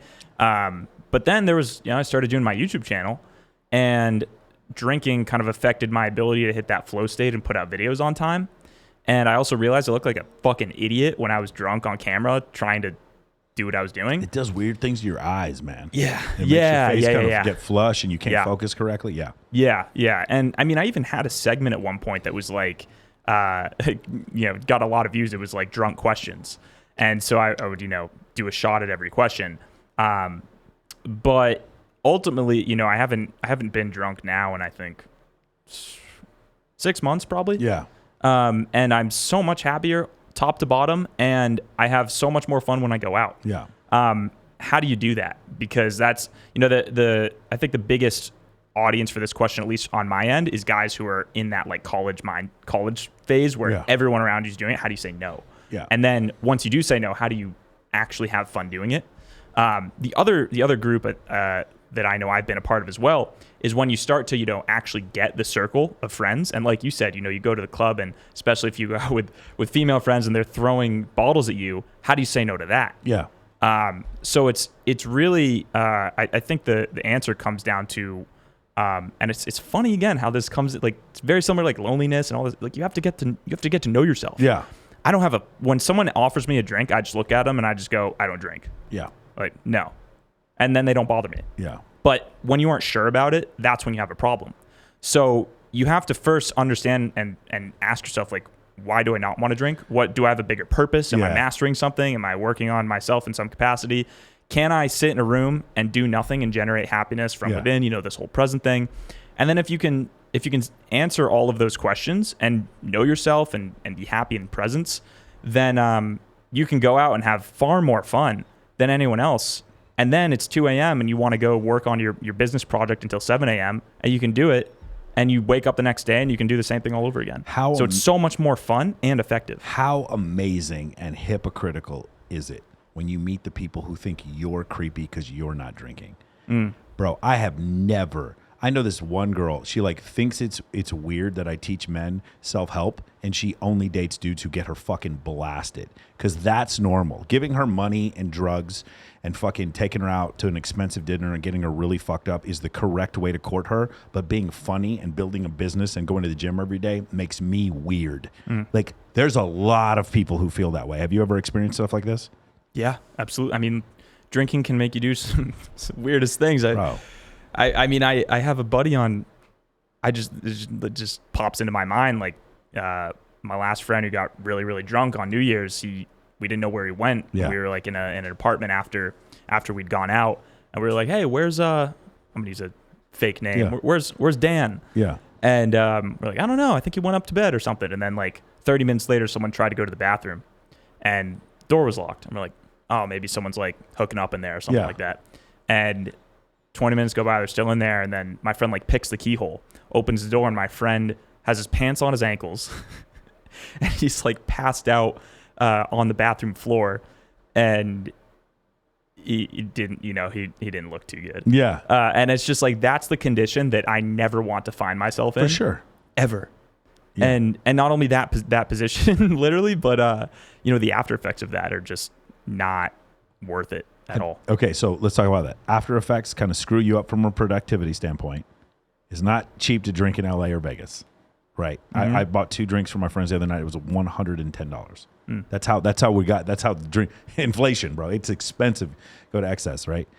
When I go to dinner with my friends, over half the bill is the alcohol. People know that the social anxiety causes other people to be like addicted to drinking. I'm not complaining about the money. I'm just like, it's crazy to me. Like, they know you need this so bad that they're starting to make drinks $45 now. That's how insane stuff is getting, right? And then so there's the money aspect to it. There's also the other thing. It's like, I'm just gonna be honest with you, man, because I don't mean to be offensive, but like, you're on a date with a girl and she likes you and like, hey, let's go back to your place, and you're like, no, let's go to after hours and get fucked up. So like, the look on your face, you know what I'm talking about, bro. The people who literally think the goal of the night is to get fucked up, they think the goal of the night is to go to after hours, they think the goal of the night is to get on the party bus, they think the goal of the night is to do the drugs, right? It's like, no, the goal of the night is like, at the end of the night, go back and watch Ozark on Netflix at your place. That should be the goal of the night. Not you go to dinner with somebody you like and you guys should go back and share quality time together, just the two of you. Getting more drunk should not be the goal. For some people, they literally, like, I have from friends of mine, they move here to Vegas and they get the comp tables, right? And then part of the comp is like unlimited bottles. I've seen this. They'll keep giving you bottles until 1 a.m. It's not literally unlimited, but I've seen 5, 6, 7 bottles. For my birthday, I don't think there's any number they would have told me no. They just kept bringing bottles to my table. And I just remember thinking, like, I have some friends who are like promoters, and they're like, yo, bro, I got it. I got unlimited bottles. They say the words unlimited bottles. I'm like, that's not the point. The point is not unlimited bottles. The point is not to get drunk. That is not the point. The point is to have a good time and to make a connection. And they lose that. They lose that underneath the cloak of alcoholism or just drinking in general. And that's the thing. Now, again, I've never been drunk, so it's hard for a lot of people to listen to me. They think I'm full of shit when I say this. But from the outside looking in, I have just seen so many disasters happen. I remember one time there was this girl, I just started seeing her, and my buddy was like, yeah, he owned the bar, so he was just like, let's just keep drinking. And this girl was like maybe 110 pounds, and he just got her just sloshed. And I was like, hey, man, thank you, bro, for ruining my fucking date. Thank you. Because that's what he did. She just felt the pressure to do it. And after the 6th shot, of course, because everyone's supposed to take 6 shots at night, that's essentially what happens. And then it just ends up becoming a disaster, and she pees on herself. Like, it's like, you know, who's that fun for? Not fun for me. Yeah. You know what I'm saying? And so that's that type of situation. I tell almost all my clients, I don't know how much you drink, you could drink less. And I have some clients, especially guys who are in the military, that, man, they tie one on, bro. They get fucked up, and they do so because of this level of anxiety that they have. And I was like, hey, how was that? Was that cool? You got hammered? Yeah. I was like, that was fun going home alone, wasn't it? Oh, that's right, you went home alone, didn't you? Yeah, because you were too fucked up. Yeah. Wasn't that great that you drank all that? Yeah. And they still don't get it, bro. Well, that's another part of it too, is we're talking about self-improvement here. You can't self-improve when you don't remember what you were trying to do in the night. And you can't like take that system. It's like, I'm trying to think of an analogy with computers, but like, imagine like running a computer program and then like the program never runs and you're trying to make it better, but you don't know where the problem or the error message is. It's like, if you go out and you get drunk and then like it doesn't work out the way you wanted it to, and you don't have friends or you don't have a girlfriend still, and then like you're trying to remember how to improve, there's nothing you can do to fix it. But if you have a memory of the night, you write it down maybe, you know, and it's a lot easier to consciously improve when you are conscious. Yeah. kind of crazy, isn't it? Like, yeah. The other side of that is women who drink a lot, and then they end up in these situations where they can't have sex with a guy unless they're hammered. And that's not healthy either, because afterwards they'll complain to me and they just feel hollow inside because they had sex with some person they didn't want to have sex with, and they never would have before if they hadn't gotten themselves drunk. They don't blame anyone else. They got themselves drunk. And it's just like, well, now I get it. Like, I would feel horrible being that person, you know, and so for everybody, like, I'm not saying alcohol should be illegal. What I'm saying is the idea that marijuana was illegal and alcohol was legal was always the most ridiculous hypocrisy to me. So absurd to me, the idea that marijuana is worse than alcohol. It's so ridiculous. Because I see again, yes, I'm biased. I lost my dad to a drunk driver. But the reality situation is there's no study that shows that marijuana is causing massive amounts of addiction or violent behavior. It's so dumb. It was so crazy to me. And I'm not a teetotaler. I guess I kind of am. But I have huge bottles of tequila in my apartment if you guys ever want to come party. The thing is, I've just always found that what happens after the drinking, there's no magic fucking pot of gold at the end of the rainbow. It's some leprechaun holding you gold. You got fucked up. Yeah, man, you win. It just never happens like that. But just people do it all over and over again. Maybe there's just a piece that I'm missing, man. I don't know. But I've just never understood. Like, it's not. I felt that too. I'm like, I mean, I was thinking about this yesterday. I feel comfortable telling you. I haven't like talked to many people about this. I've never shotgunned a beer.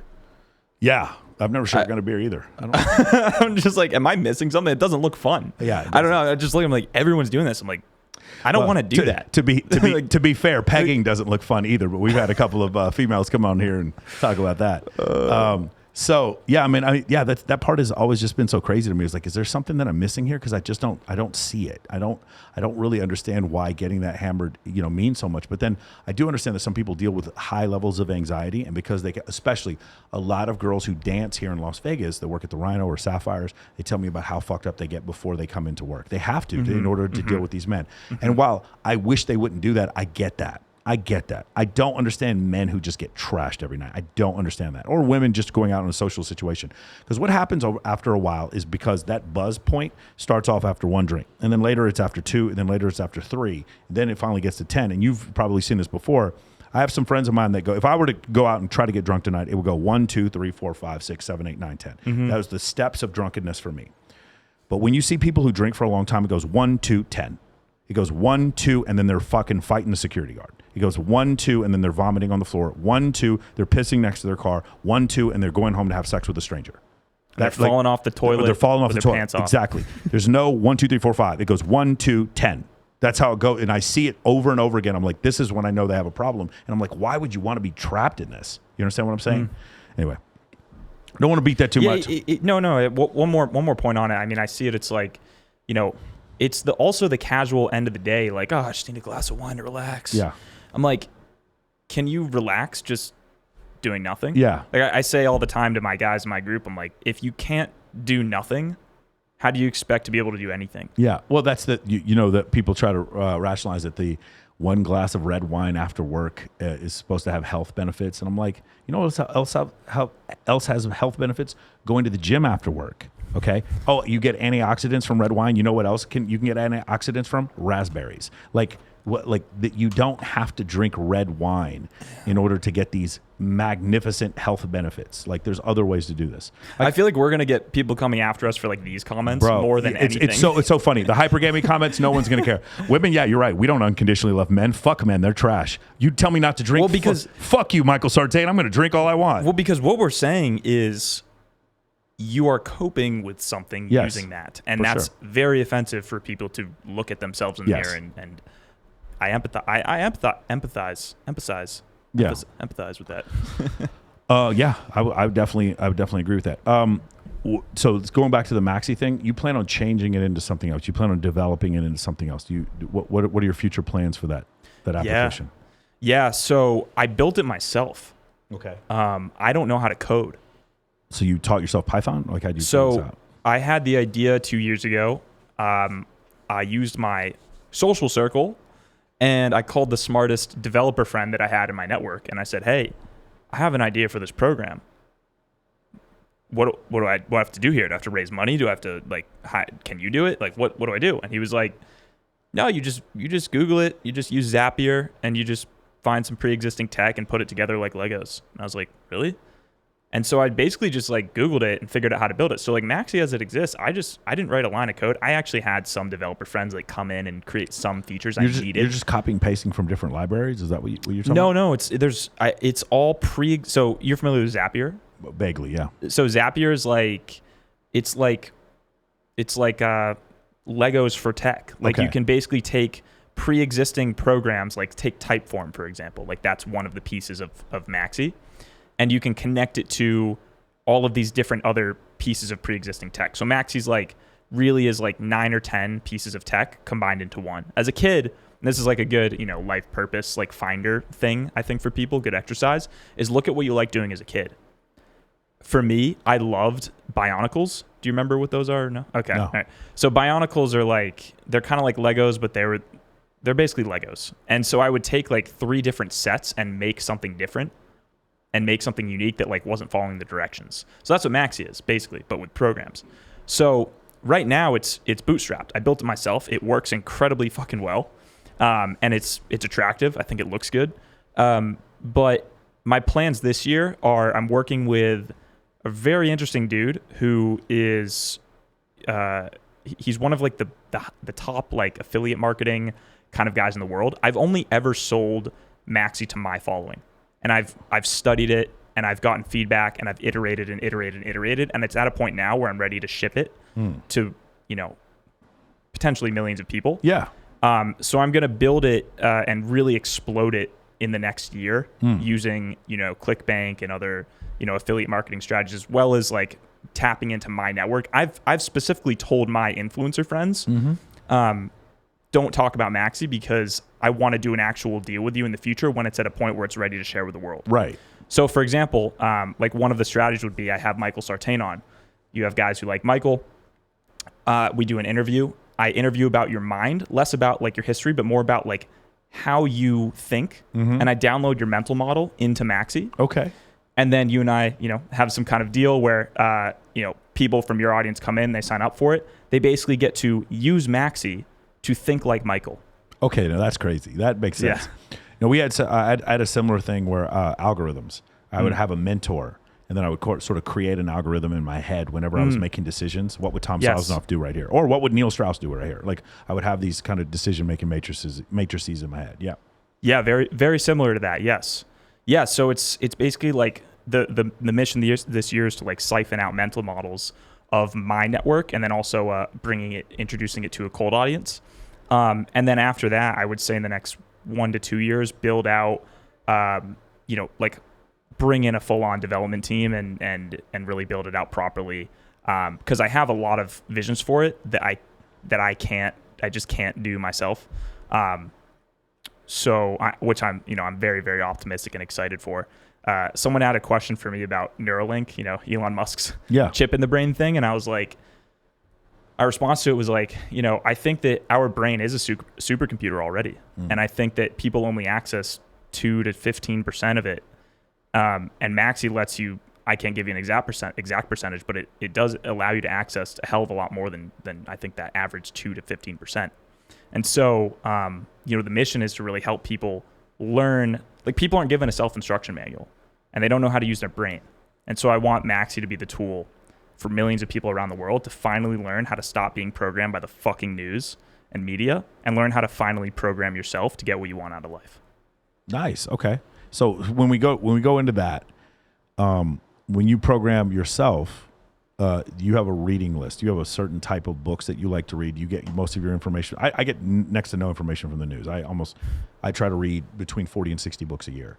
I try to use people who are great thinkers in order to, and I've said this before. I read Ayn Rand and I read Margaret Atwood. I both sides. I've read the Communist Manifesto and the Free Market Capitalism by Adam Smith. Right, both of these books. I try to always challenge my hypotheses when it comes to different things.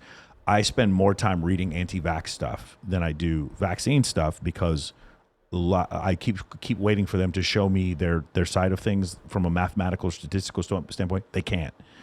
But I don't agree with mandates either. So like it, you know, kind of stay somewhere in the middle. So I'm curious, what do you use? You mentioned Ayn Rand. Is that somebody so you read all the four her four major works? Did I mention Ayn Rand? Yeah, I love Ayn Rand. Yeah. But no, I read, that was one of the first books that I read when I was 18. Yeah. Which one? Fountainhead? Yeah. Okay. Yeah. And then later Atlas Shrugged. And I think when I was 18, it was like, I was lost. Yeah. You know, I was like just coming out of that like anxiety, depression period. Yeah. And objectivism is such a strong it's such a strong framework for like who you are in the world and what you should do, that I really latched onto it. And I still think it is, you know, inspiring in many ways. I remember when I read Atlas Shrugged, and I remember so confused why people were offended by it. I just remember to this day, and like I do have somewhat politically progressive beliefs, but I just don't understand why you care that much. Like she's writing a book about fiction, and it just like in the end. So just for those of you who don't know, there's a lot of people on the political left who hate Ayn Rand, absolutely abhor this woman's existence.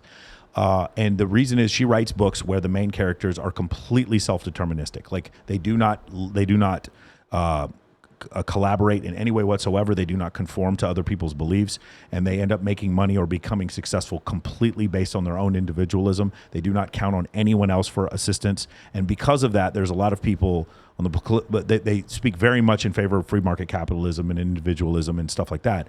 And when people are not successful, they're just like leave them behind. And a lot of people who are politically progressive do not like her works because they believe her works glorify or that type of belief of free market capitalism, laissez-faire type of creativity. In one of the books, I'll just give it away. Sorry, the book's been out since 1961, so you can get over it.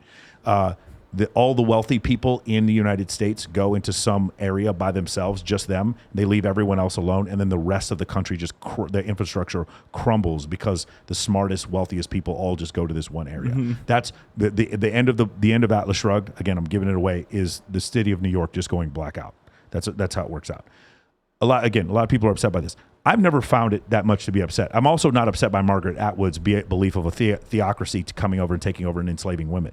Neither of these things offend me. These are people's interpretation of what they think could happen. And the thing I think a lot of people miss with Ayn Rand is that she was there when the Bolsheviks took over Russia, and she saw a country go from being capitalist to being a totalitarian government. And she said, what if that happened in the United States? So she wrote 4 books about it. Basically, like, what would it look like if this sort of groupthink mentality came over and took over the United States?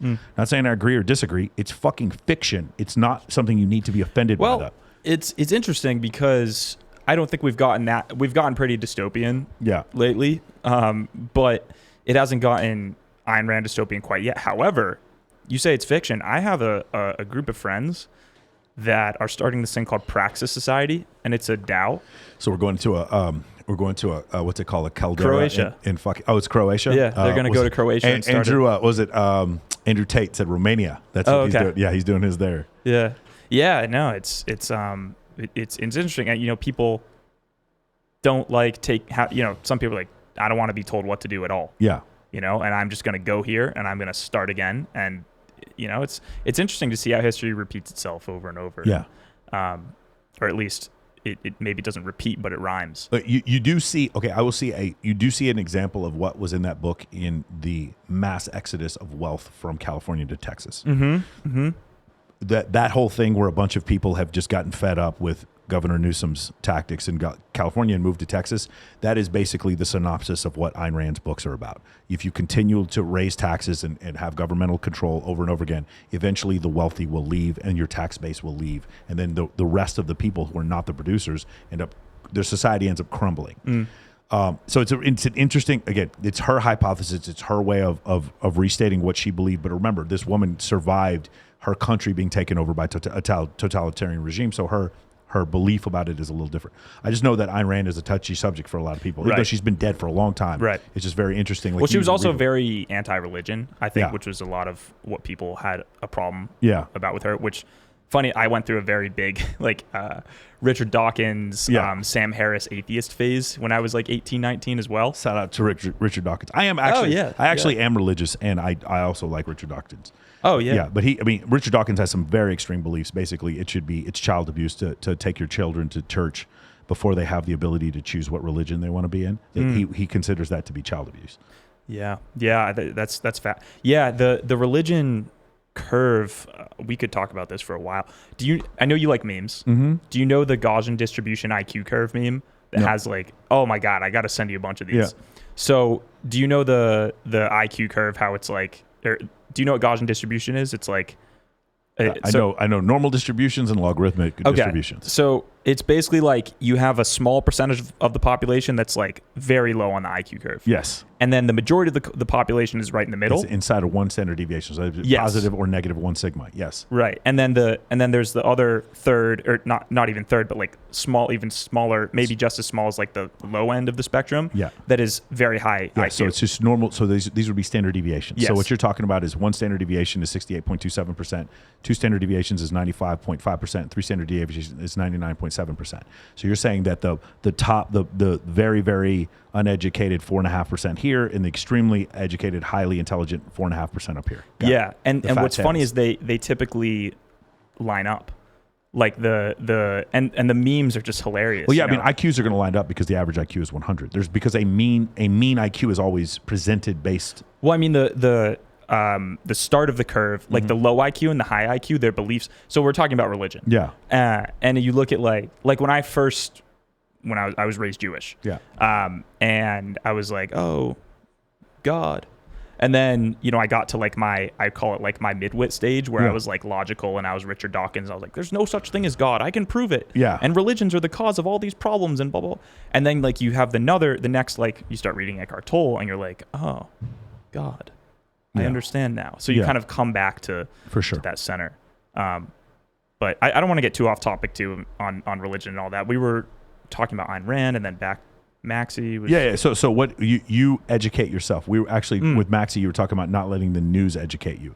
So what are the books you tend to like? For me, I try to mix in self-help and fiction. And fiction, I'm trying to max it, go back and forth. Right now I read The Expanse, then I read some Gad Sad, then I read The Expanse, then I read some, Tim Ferriss. I try to switch it. What do you read? Yeah. I mean, I'm definitely in that ballpark. I think I know you read it like 2-3 times speed, right? Yeah. I'm an audiobook guy as well. So, I mean, it got to a point where I read like so much. I read like what felt like all the most popular self-development books of the last. It gets so boring. Oh my God. Yeah. So, I've started reading much more fiction. Yeah. Like different thinkers. I read probably the most absurd book. I'm in the middle of it now, actually. It's called Harassment Architecture. That's incredible. Have you read it? No. Oh my God. It's like Bronze Age pervert-ish, but just very disturbing. Yeah. And yet still profound. Yeah. And so, it's, you kind of get, my friend was talking about like girls reporting that sex with Drake was weird. Yeah. And I was like, well, I mean, like, or my friend was saying this. He's like, at a certain point, it's like, it just gets kind of. What else can you do? What do you think it's like for Drake? Like seriously, what do you think it's like? But no. Here's the thing. Like people think about this. Drake is some pig who wants to fuck all these girls. No, these girls are throwing themselves at Drake. At some point, Drake is like, wow, they really don't give a fuck about me either. And then like, let's just get this over with and let's just have sex. So sex with Drake with weird. Like I've heard a lot of celebrities. Everyone's heard this trope. Justin Timberlake puts headphones on and fucks. I thought it was Leo DiCaprio. Leo DiCaprio. Okay, yeah. He puts headphones on and fucks girls from behind while he's listening to fucking. He's like listening, Beethoven or something. Beethoven or something like that. Everyone's heard this trope. It's the rumors all over Los Angeles. I don't even know if it's true, but if it is true, you kind of get it. It's like you're not fucking me. You're fucking the what you think is Leonardo DiCaprio. Yeah. And after the 500th time you've done that, like you expect him to just be like, I am in love with you. I want the best for you. He's like, no, you want this is transactional for you also. You understand what I'm saying? Yeah. Women are like, don't cheat on your boyfriend unless it's Leonardo DiCaprio. Then they're going to cheat on their boyfriend. Like, well, he knows that too. It's just one of these crazy situations. Especially, dude. Bilzerian told me one time, he's like, over 50% of the women I've had sex with are in relationships, and I believe him. I absolutely believe him. It's just one of these fucking weird situations that happens. So, yeah, sex with Drake being weird. Yeah, I could see. The analogy was like, I've read so many normal books that I've started to read more stranger books. And so like more like just whatever, just people haven't heard of these books probably. And have you read The Rise and Fall of the Third Reich? No. God damn, it's so good. Okay. Because it's like notes from Hitler's his that's meetings. the kind of like shit when I'm you looking think you for. realize he's a raving I'm Jewish. You realize he's a raving psychopath, and you're like in retrospect like watching. That somebody tried to kill him. There was a bomb that went off, killed 2 people in the room with him, but he was standing behind a pillar and his hair got blown. It was so. There's so many crazy stories when you read that, but I'm just like you, dude. I'm going so far outside the box to try to find stuff that's interesting. It's incredible, though. Oh, I read Drive. Awesome. I read Drive the other day, and everything in that book was magnificent. I thought it was great, and I wanted to fall asleep. I was like, yeah, but I've heard this so many times, man. And then I'm reading the Expanse novels, the Raylan Givens novels, Justified, and then I'm reading all the Game of Thrones novels, and it's just that's all I want to listen to. I just want to hear that. You know what I'm saying? I want to hear somebody else's great idea about fiction. Yeah, I'll send you a copy of this book, Harassment Architecture. It's just very raw, violent, and unfiltered, and it's great. And And I think the other part now is I'm delving more into history and stuff like that, and trying to just teach myself more. I think you have a more natural affinity to that. I grew up in the school system that basically trained you to think history is boring, and then you get to the point where I'm at now, and I'm like, wait a second, what the fuck? Like the Earth is so interesting, and like everything that's happened here. So I'm delving more into history. I'm about to start the Guns of August. So Rise and Fall of the Third Reich is about World War II. The Guns of August is about World War I. I'm about to start that one here in a little bit. But I would recommend, what's the guy, the historical philosopher? I can't remember what his name is. Something, the History of the World. I cannot remember who wrote it, but Will Durant. I think his name is Will Durant. Will Durant. Will Durant. Any of the Will Durant books I think are fascinating. Not the history of philosophy, but the History of the World is a fantastic book. Let's go through a couple other things. So you talked about before crypto. Let's talk about this because you did one where you talked about NFTs and crypto. We'll talk about the metaverse also. Anything that deals with like blockchain technology. You have some beliefs about how it's going to change the world, and what you and I being in this space, we're constantly being approached by people. Shield this coin. This is going up forever. And I made a post the other day that there's no such thing as a crypto hedge fund, and it made people so angry. And I was like, well, there is no liquid crypto options market. They're like Ledger X. I'm like, that's my point. It's not liquid. Like liquid options are 5 cent wide. These are not. And you can't short it without putting up 90% notional. There's no fund in the world that's doing this. And they were like, oh yeah, but it's still a hedge fund. I'm like, it's not a hedge fund. You can't hedge. And people were like, because crypto's become a religion to them. I'm very bullish on blockchain technology. I'm very bullish on certain cryptocurrencies. But I'm afraid of the people that I get involved with whenever I go to these meetings, because these guys were just selling me Forex a couple of years ago, and they were selling me penny stocks a couple of years before that. And I was just curious, what do you think about that whole industry? Yeah. I mean, I think it's fascinating. I'm about a year into my crypto enlightenment journey. I remember hearing about it 4 years ago in 2017. Or during that last like big bull run, and I just kind of was like, I'm not into this, is stupid. And then last year, kind of, you have your epiphany moment, and you're like, oh wow, this is actually important. Yeah. I think Robert Breedlove is a really good speaker, thinker on this. I've just like put in my hours of research and found a lot of people that I like. I'm continually educating myself daily on it. I think what's interesting about it, especially from like a social circle building, friend building perspective, because we're on those themes, is that the community itself is I don't want to say it's a cult, it kind of is, but in that sense, like it's very easy to make friends in the crypto community. I agree with that. Yeah. And so I tell guys, I'm like, you want to make friends, just hop on Twitter. Yeah. And I've even listened to podcasts, like a pretty good sized podcast. And at the end of the podcast, this guy's like, it was one of the most inspiring. It was more about like Web3 and how it's going to change stuff for like you and I, for, like community builders, course creators and all that. And I was like, this is awesome. And at the end of the podcast, the guy's like, yeah, you can just, follow me on Twitter. I got a Calendly link in the description if you want to chat and be friends. And I'm like, that's a little weird. Yeah. Like this guy's just offering out his time for what? And I just like looked at his Twitter. He has like, I don't know, 50,000 followers on Twitter. And it's like, book a time with me. And I was like, what the heck? So I just like booked a time with this guy, and I talked to him for like 2.5 hours, and he's been doing this crypto stuff, like yield farming and, making money in crypto for like 7 years. And he just like, he's not selling a course.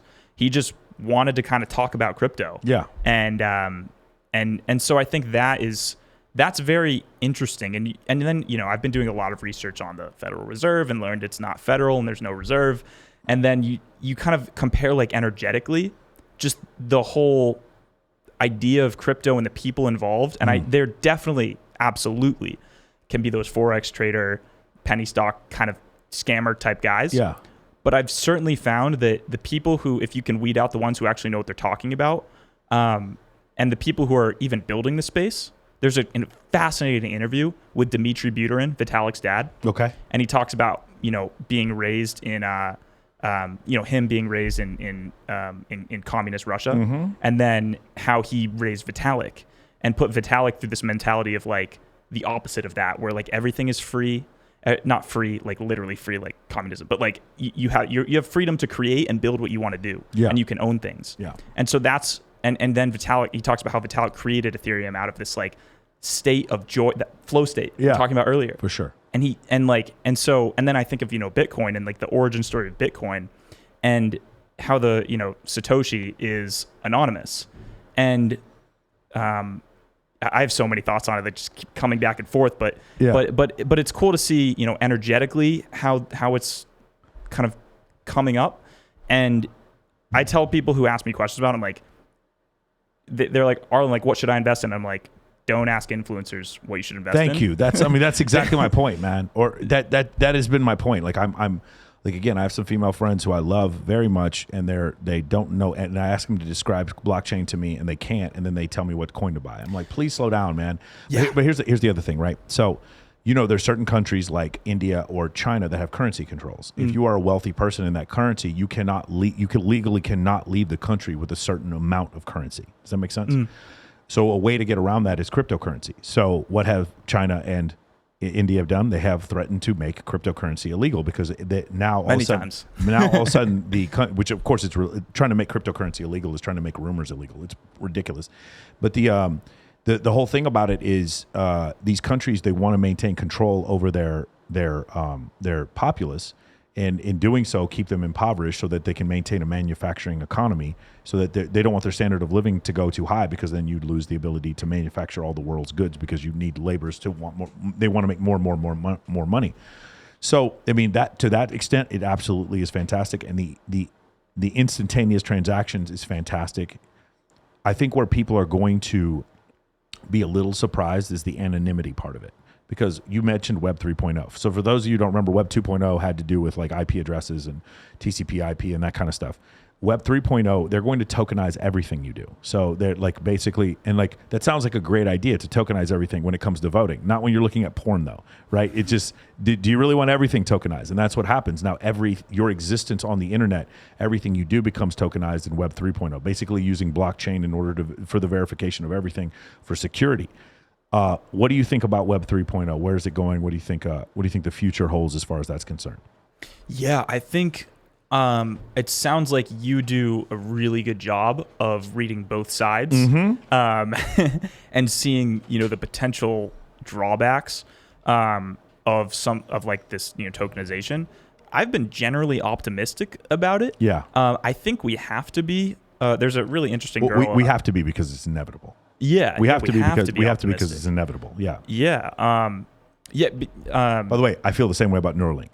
Like all those things that we talk about, artificial intelligence being smarter than humans, you can feel good about it or bad about it. Doesn't make that much of a difference. It is inevitable. There is no example in human history of any society finding out some technique that helps them or benefits them in any way and them not using it. It does not ever happen. The idea that we're able to create computers that are smarter than us and that we won't do it is a fallacy. It absolutely is going to happen, because if we don't do it, the Chinese will. We can't let them have it before us, so we're going to do it. You see what I'm saying? Yeah. Anyway, go ahead. Yeah. No, I think I'm generally optimistic about Web3. I mean, I think it's, for guys like you and I, it's very cool to be able to issue an NFT for buying our course or our program. Yes. And that NFT is verifiably yours, and you can show up to, maybe you get 3 events per year, 3 masterminds per year with that NFT. It helps, you can check in on other people's wallet and see like what they have. And then that it makes connecting easier, because you can see like, oh, this person owns this NFT and that NFT. Therefore, I know that they believe X, Y, and Z. It's only a matter of time before like Christianity has an NFT. Right. And it's like, if you have it in your wallet, like, I know that you're saved. But so it is interesting to look at, I guess, like from a Black Mirror perspective, how it's really all going to change. But generally, I'm optimistic about it. Okay. All right. Nice. You already mentioned your situation with your life philosophy. You briefly went over this with me. The idea of being able to do whatever it is that you want to do. And this is actually also where you mentioned the part about not being programmed by the news. What is your overall life philosophy that you teach to your students, that you teach to your clients? Yeah, that's a good question. Yeah. I mean, I think before I go into that, it is just mind blowing to me that there's billions of people on this planet, and if everyone like had the awakening moment and realized like you can, for the most part, you not in every country and not in every situation, but a lot of people can do so much more than they think they can. Like I was in my apartment last night, and I was talking to one of my friends, and I was like, we were just talking about like, I actually asked him, what do you want to do, or what would you do if you had $100 million? You know, that question. And he told me, he's like, I would get a ranch for my family, and I would, you know, live on a farm, and, you know, I would get a private jet and go here and here. And I'm like, okay, cool. Do you want to get an Airbnb in like a couple months on a ranch in like Montana for like a week and like hang out with alpacas? Yeah, it's interesting. Yeah. And he's like, it was funny. He was actually kind of closed-minded to it. Yeah. I was like, I'll pay for it. And he kind of like stopped himself. Yeah. And I was like, why don't we just do, like, no one is stopping you. You could do anything. Like, if you have financial resources, it's a lot easier, obviously, but you can at least get to a point, and we're blessed in America to be able to say this, you know, where you can earn a living, and the internet is a blessing, and you can, you know, so I think it is interesting how people keep themselves stuck. So that being said, what I teach in my program is I start off by having them connect to that state of presence, that state from within. And I show them that like the default setting that you have is a propensity to create. And if you follow that and you're propelled by that innate urge to create, whatever that might be, you're going to experience more happiness. You're going to create more resources for yourself. And it's probably also going to have something to do with, you know, some form of like making the world a better place. And I also talk about free will a little bit, which I'd love to talk to you about. Yeah. And as far as I've studied on free will, it's hard for me to prove that we have it. Okay.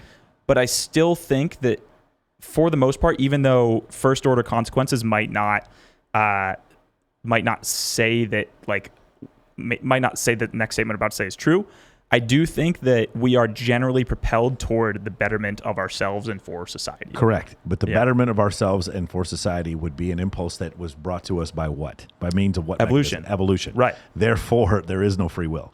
Right. Okay. Now, exactly. I say this, and I don't mean there is when I say there's no free will, what I mean is, yes, you can choose between chocolate and vanilla ice cream, but you cannot choose between chocolate and poop ice cream. You choose the flavors that are sweet to you, that evolution. By the way, for those of you who don't know, chocolate and vanilla both are derivatives of vanilla. I know a lot of people don't realize this. Well, all ice cream flavors are derivatives of vanilla. The idea is that you have a small category of selections that you have, but those selections that you have fit very tightly within an evolutionary window. Sweet ice cream that tastes good. Those are the decisions that you have. I stay away from toxic things. I don't jump off of balconies for my own preservation. I don't walk in front of traffic when I'm operating at a normal neurological level. These impulses that I have were brought to me through evolution. When you deny this, how do you explain deer falling out of their mother's womb and then immediately being able to walk if you do not believe that certain things are programmed? The very existence of that proves that the blank slate idea is incredibly falsifiable. There is no blank slate. We were born a certain way. Now, what does this mean? This is very terrible if you believe that there's no such thing as specific gender roles. What you do in society is your decision. And if you want to change the fact that you believe that you're a man or you believe that you're a woman, not only do I support you, I am an ally to you. But do not tell me that because you believe you're a woman, that your Y chromosome goes away, because it doesn't. That's where I draw the line. I draw the line when you start saying things about your own personal beliefs about yourself, and those countermand the rules of biology. That's where I have an issue with. And I also have a problem with the idea that somehow pornography and strip clubs were created by a patriarchy in order to subjugate women. Then why are there gay strip clubs? Think about that for a second. Because we're trying to use the patriarchy to subjugate gay men? Is that why? No. The reason why there are strip clubs and pornography is because men like a variety of sexual partners, because we are ugly, hairless apes, that we grew up this way. And I'm not saying that it excuses the behavior. That's why the book is called When Men Behave Badly by Dr. David Buss. He goes over a lot of these explanations. But the main thing is, like, the answer about free will is, when you think you have free will, every one of your choices is for the betterment of you or the betterment of your tribe. And your impulse for that betterment comes from evolution. Therefore, your will is not free. It doesn't mean your will is bad. It means that your will is based on the survival of your species, amongst all other things, even self-actualization or the necessity for food, shelter, and food, shelter, and clothing. Those necessities to have those things come from evolution, come from your necessity to survive. And that's my point. Yeah. People don't like that because they want to believe in free will. And I'm sorry, there's just like I could prove to you people, anybody, that the free will doesn't really exist. Yeah. You do have certain things. Like, again, some guys like fake boobs, some guys like real boobs. There's some guys like huge butts, some guys don't like huge butts. There's a little bit, right? But people like butts, like, you know what I'm saying? There's this thing. Like, in fact, I know this is like, if you survey men in general and women in general, when somebody cheats, Dr. Buss talked about this. When women cheat, they ask, "Do you love her?" When women cheat, men ask, "Did you fuck him?" Gay men, the same thing. They ask, "Did you fuck him?" Because gay men are men. There's not some sort of like completely different evolutionary difference. They are still men with high testosterone levels who look for sexual variety and sexual selection. And if you look at gay men, when they look at other gay men that they want to date, they still have symmetrical faces and signs of youth, just like heterosexual men looking for heterosexual women. That is evolution. That is not a function of some sort of societal programming telling us that Giselle Munchin is beautiful because we were told she was beautiful because we saw her on the magazine article. That is hokum bullshit. We found her attractive because our ancestors would have found someone who looked like her attractive because she has signs of youth and signs that we would be able to breed with her. That is the function. That is the truth. And as ugly as it is, and as offensive as that is to some people, it is still falsifiable and yet has never been falsified. Right? Anyway, that's what I believe about free will. I agree. I mean, I think the easiest explanation applies even right now. Like, I have had a lot of water today, and no matter how much I wish I had free will, I have to go to the bathroom right now. Yes. So what am I going to do? Just not go to the bathroom ever again? Like, no, I have to because my biological urge is driving me that way. Correct. But the trick is find a biological urge or an urge that you have that does not fit within evolution, right? A lot of people say, well, Michael, I don't want to have kids. Where does that fit in evolution? Here, get ready? You don't need to want to have kids to have kids. You just need to want to have sex. That's the reason why that works. Right. So that's just the pre-Pleistocene Homo sapiens didn't have condoms. You just wanted to have sex, and then kids would happen. In fact, I will venture to guess that 300,000 years ago, people didn't even realize that sex led to kids. They didn't even know why these women were having kids. They were just, the moon would change, and all of a sudden the kids would come out. So yeah, that's essentially what was going on. Anyway, is there anything else you want to publicize, man? What do you have coming up? I'm excited. I practice what I preach. I like to say we talked a little bit about that mentality. We don't talk about it. We be about it. Exactly. While I've locked myself in my monk. I literally shaved my head to be more, monk-like. Yes. I have a friend who has a very interesting program called Beam.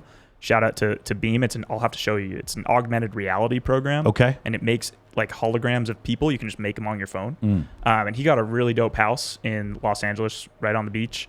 And so I'm going to be out there like a week to maybe 2 weeks a month, making a lot more content, more trips to Miami. So like, as I've been very focused on the business, I'm excited to share more about that, which has just been going incredible. I'm also excited to just make more content. And, anyone who's watching this, who's watched this far, I want them to know, like, I'm very responsive to DMs.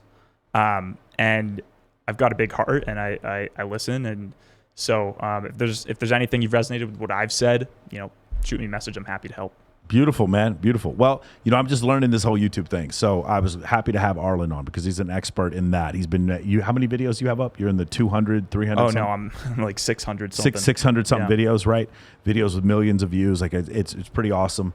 Actually messaged you about when I should release my videos. So that was really great. Understanding the YouTube beast is something that I'm trying to gather, and having like a consistent audience is why I'm really glad I had to have you on. Also, we have a lot of common people who listen to both of us, and they recommended you, and I'm really glad that I got to have on your like-minded intellectual curiosity. Guys, if you like this episode, please like, share, and subscribe. A lot of you aren't subscribed, man. I'm starting to see this a lot. A lot of you guys come on there, give me a little ghost view, and then comment about how awesome it was. Make sure you subscribe to the program. Obviously, it's free. Make sure, please, on Apple Podcasts that you guys subscribe. We have some, like I said before, man, one of the most interesting things for me is like, what is your reaction to the next couple guests guests I have coming on. We'll have TC Fleming on, who basically he talks about socialism. He talks about a bunch of different beliefs that he has. He's just a funny guy who has a bunch of funny beliefs. We have Arlin on here who's talking about his life philosophies. Dr. David Buss, I'm definitely going to have him back on. The Flat Earthers have reached out to me. They want round 2. They're bringing bigger guns this time. They want to have a bigger debate with me with more people. There's a lot of great stuff here. If there's anybody you want me to reach out to, please let me know. OJ, we're waiting on you, brother. We're waiting on you. We've got a place right here for you when you're ready. Okay? Take care, guys. I'll see you next week.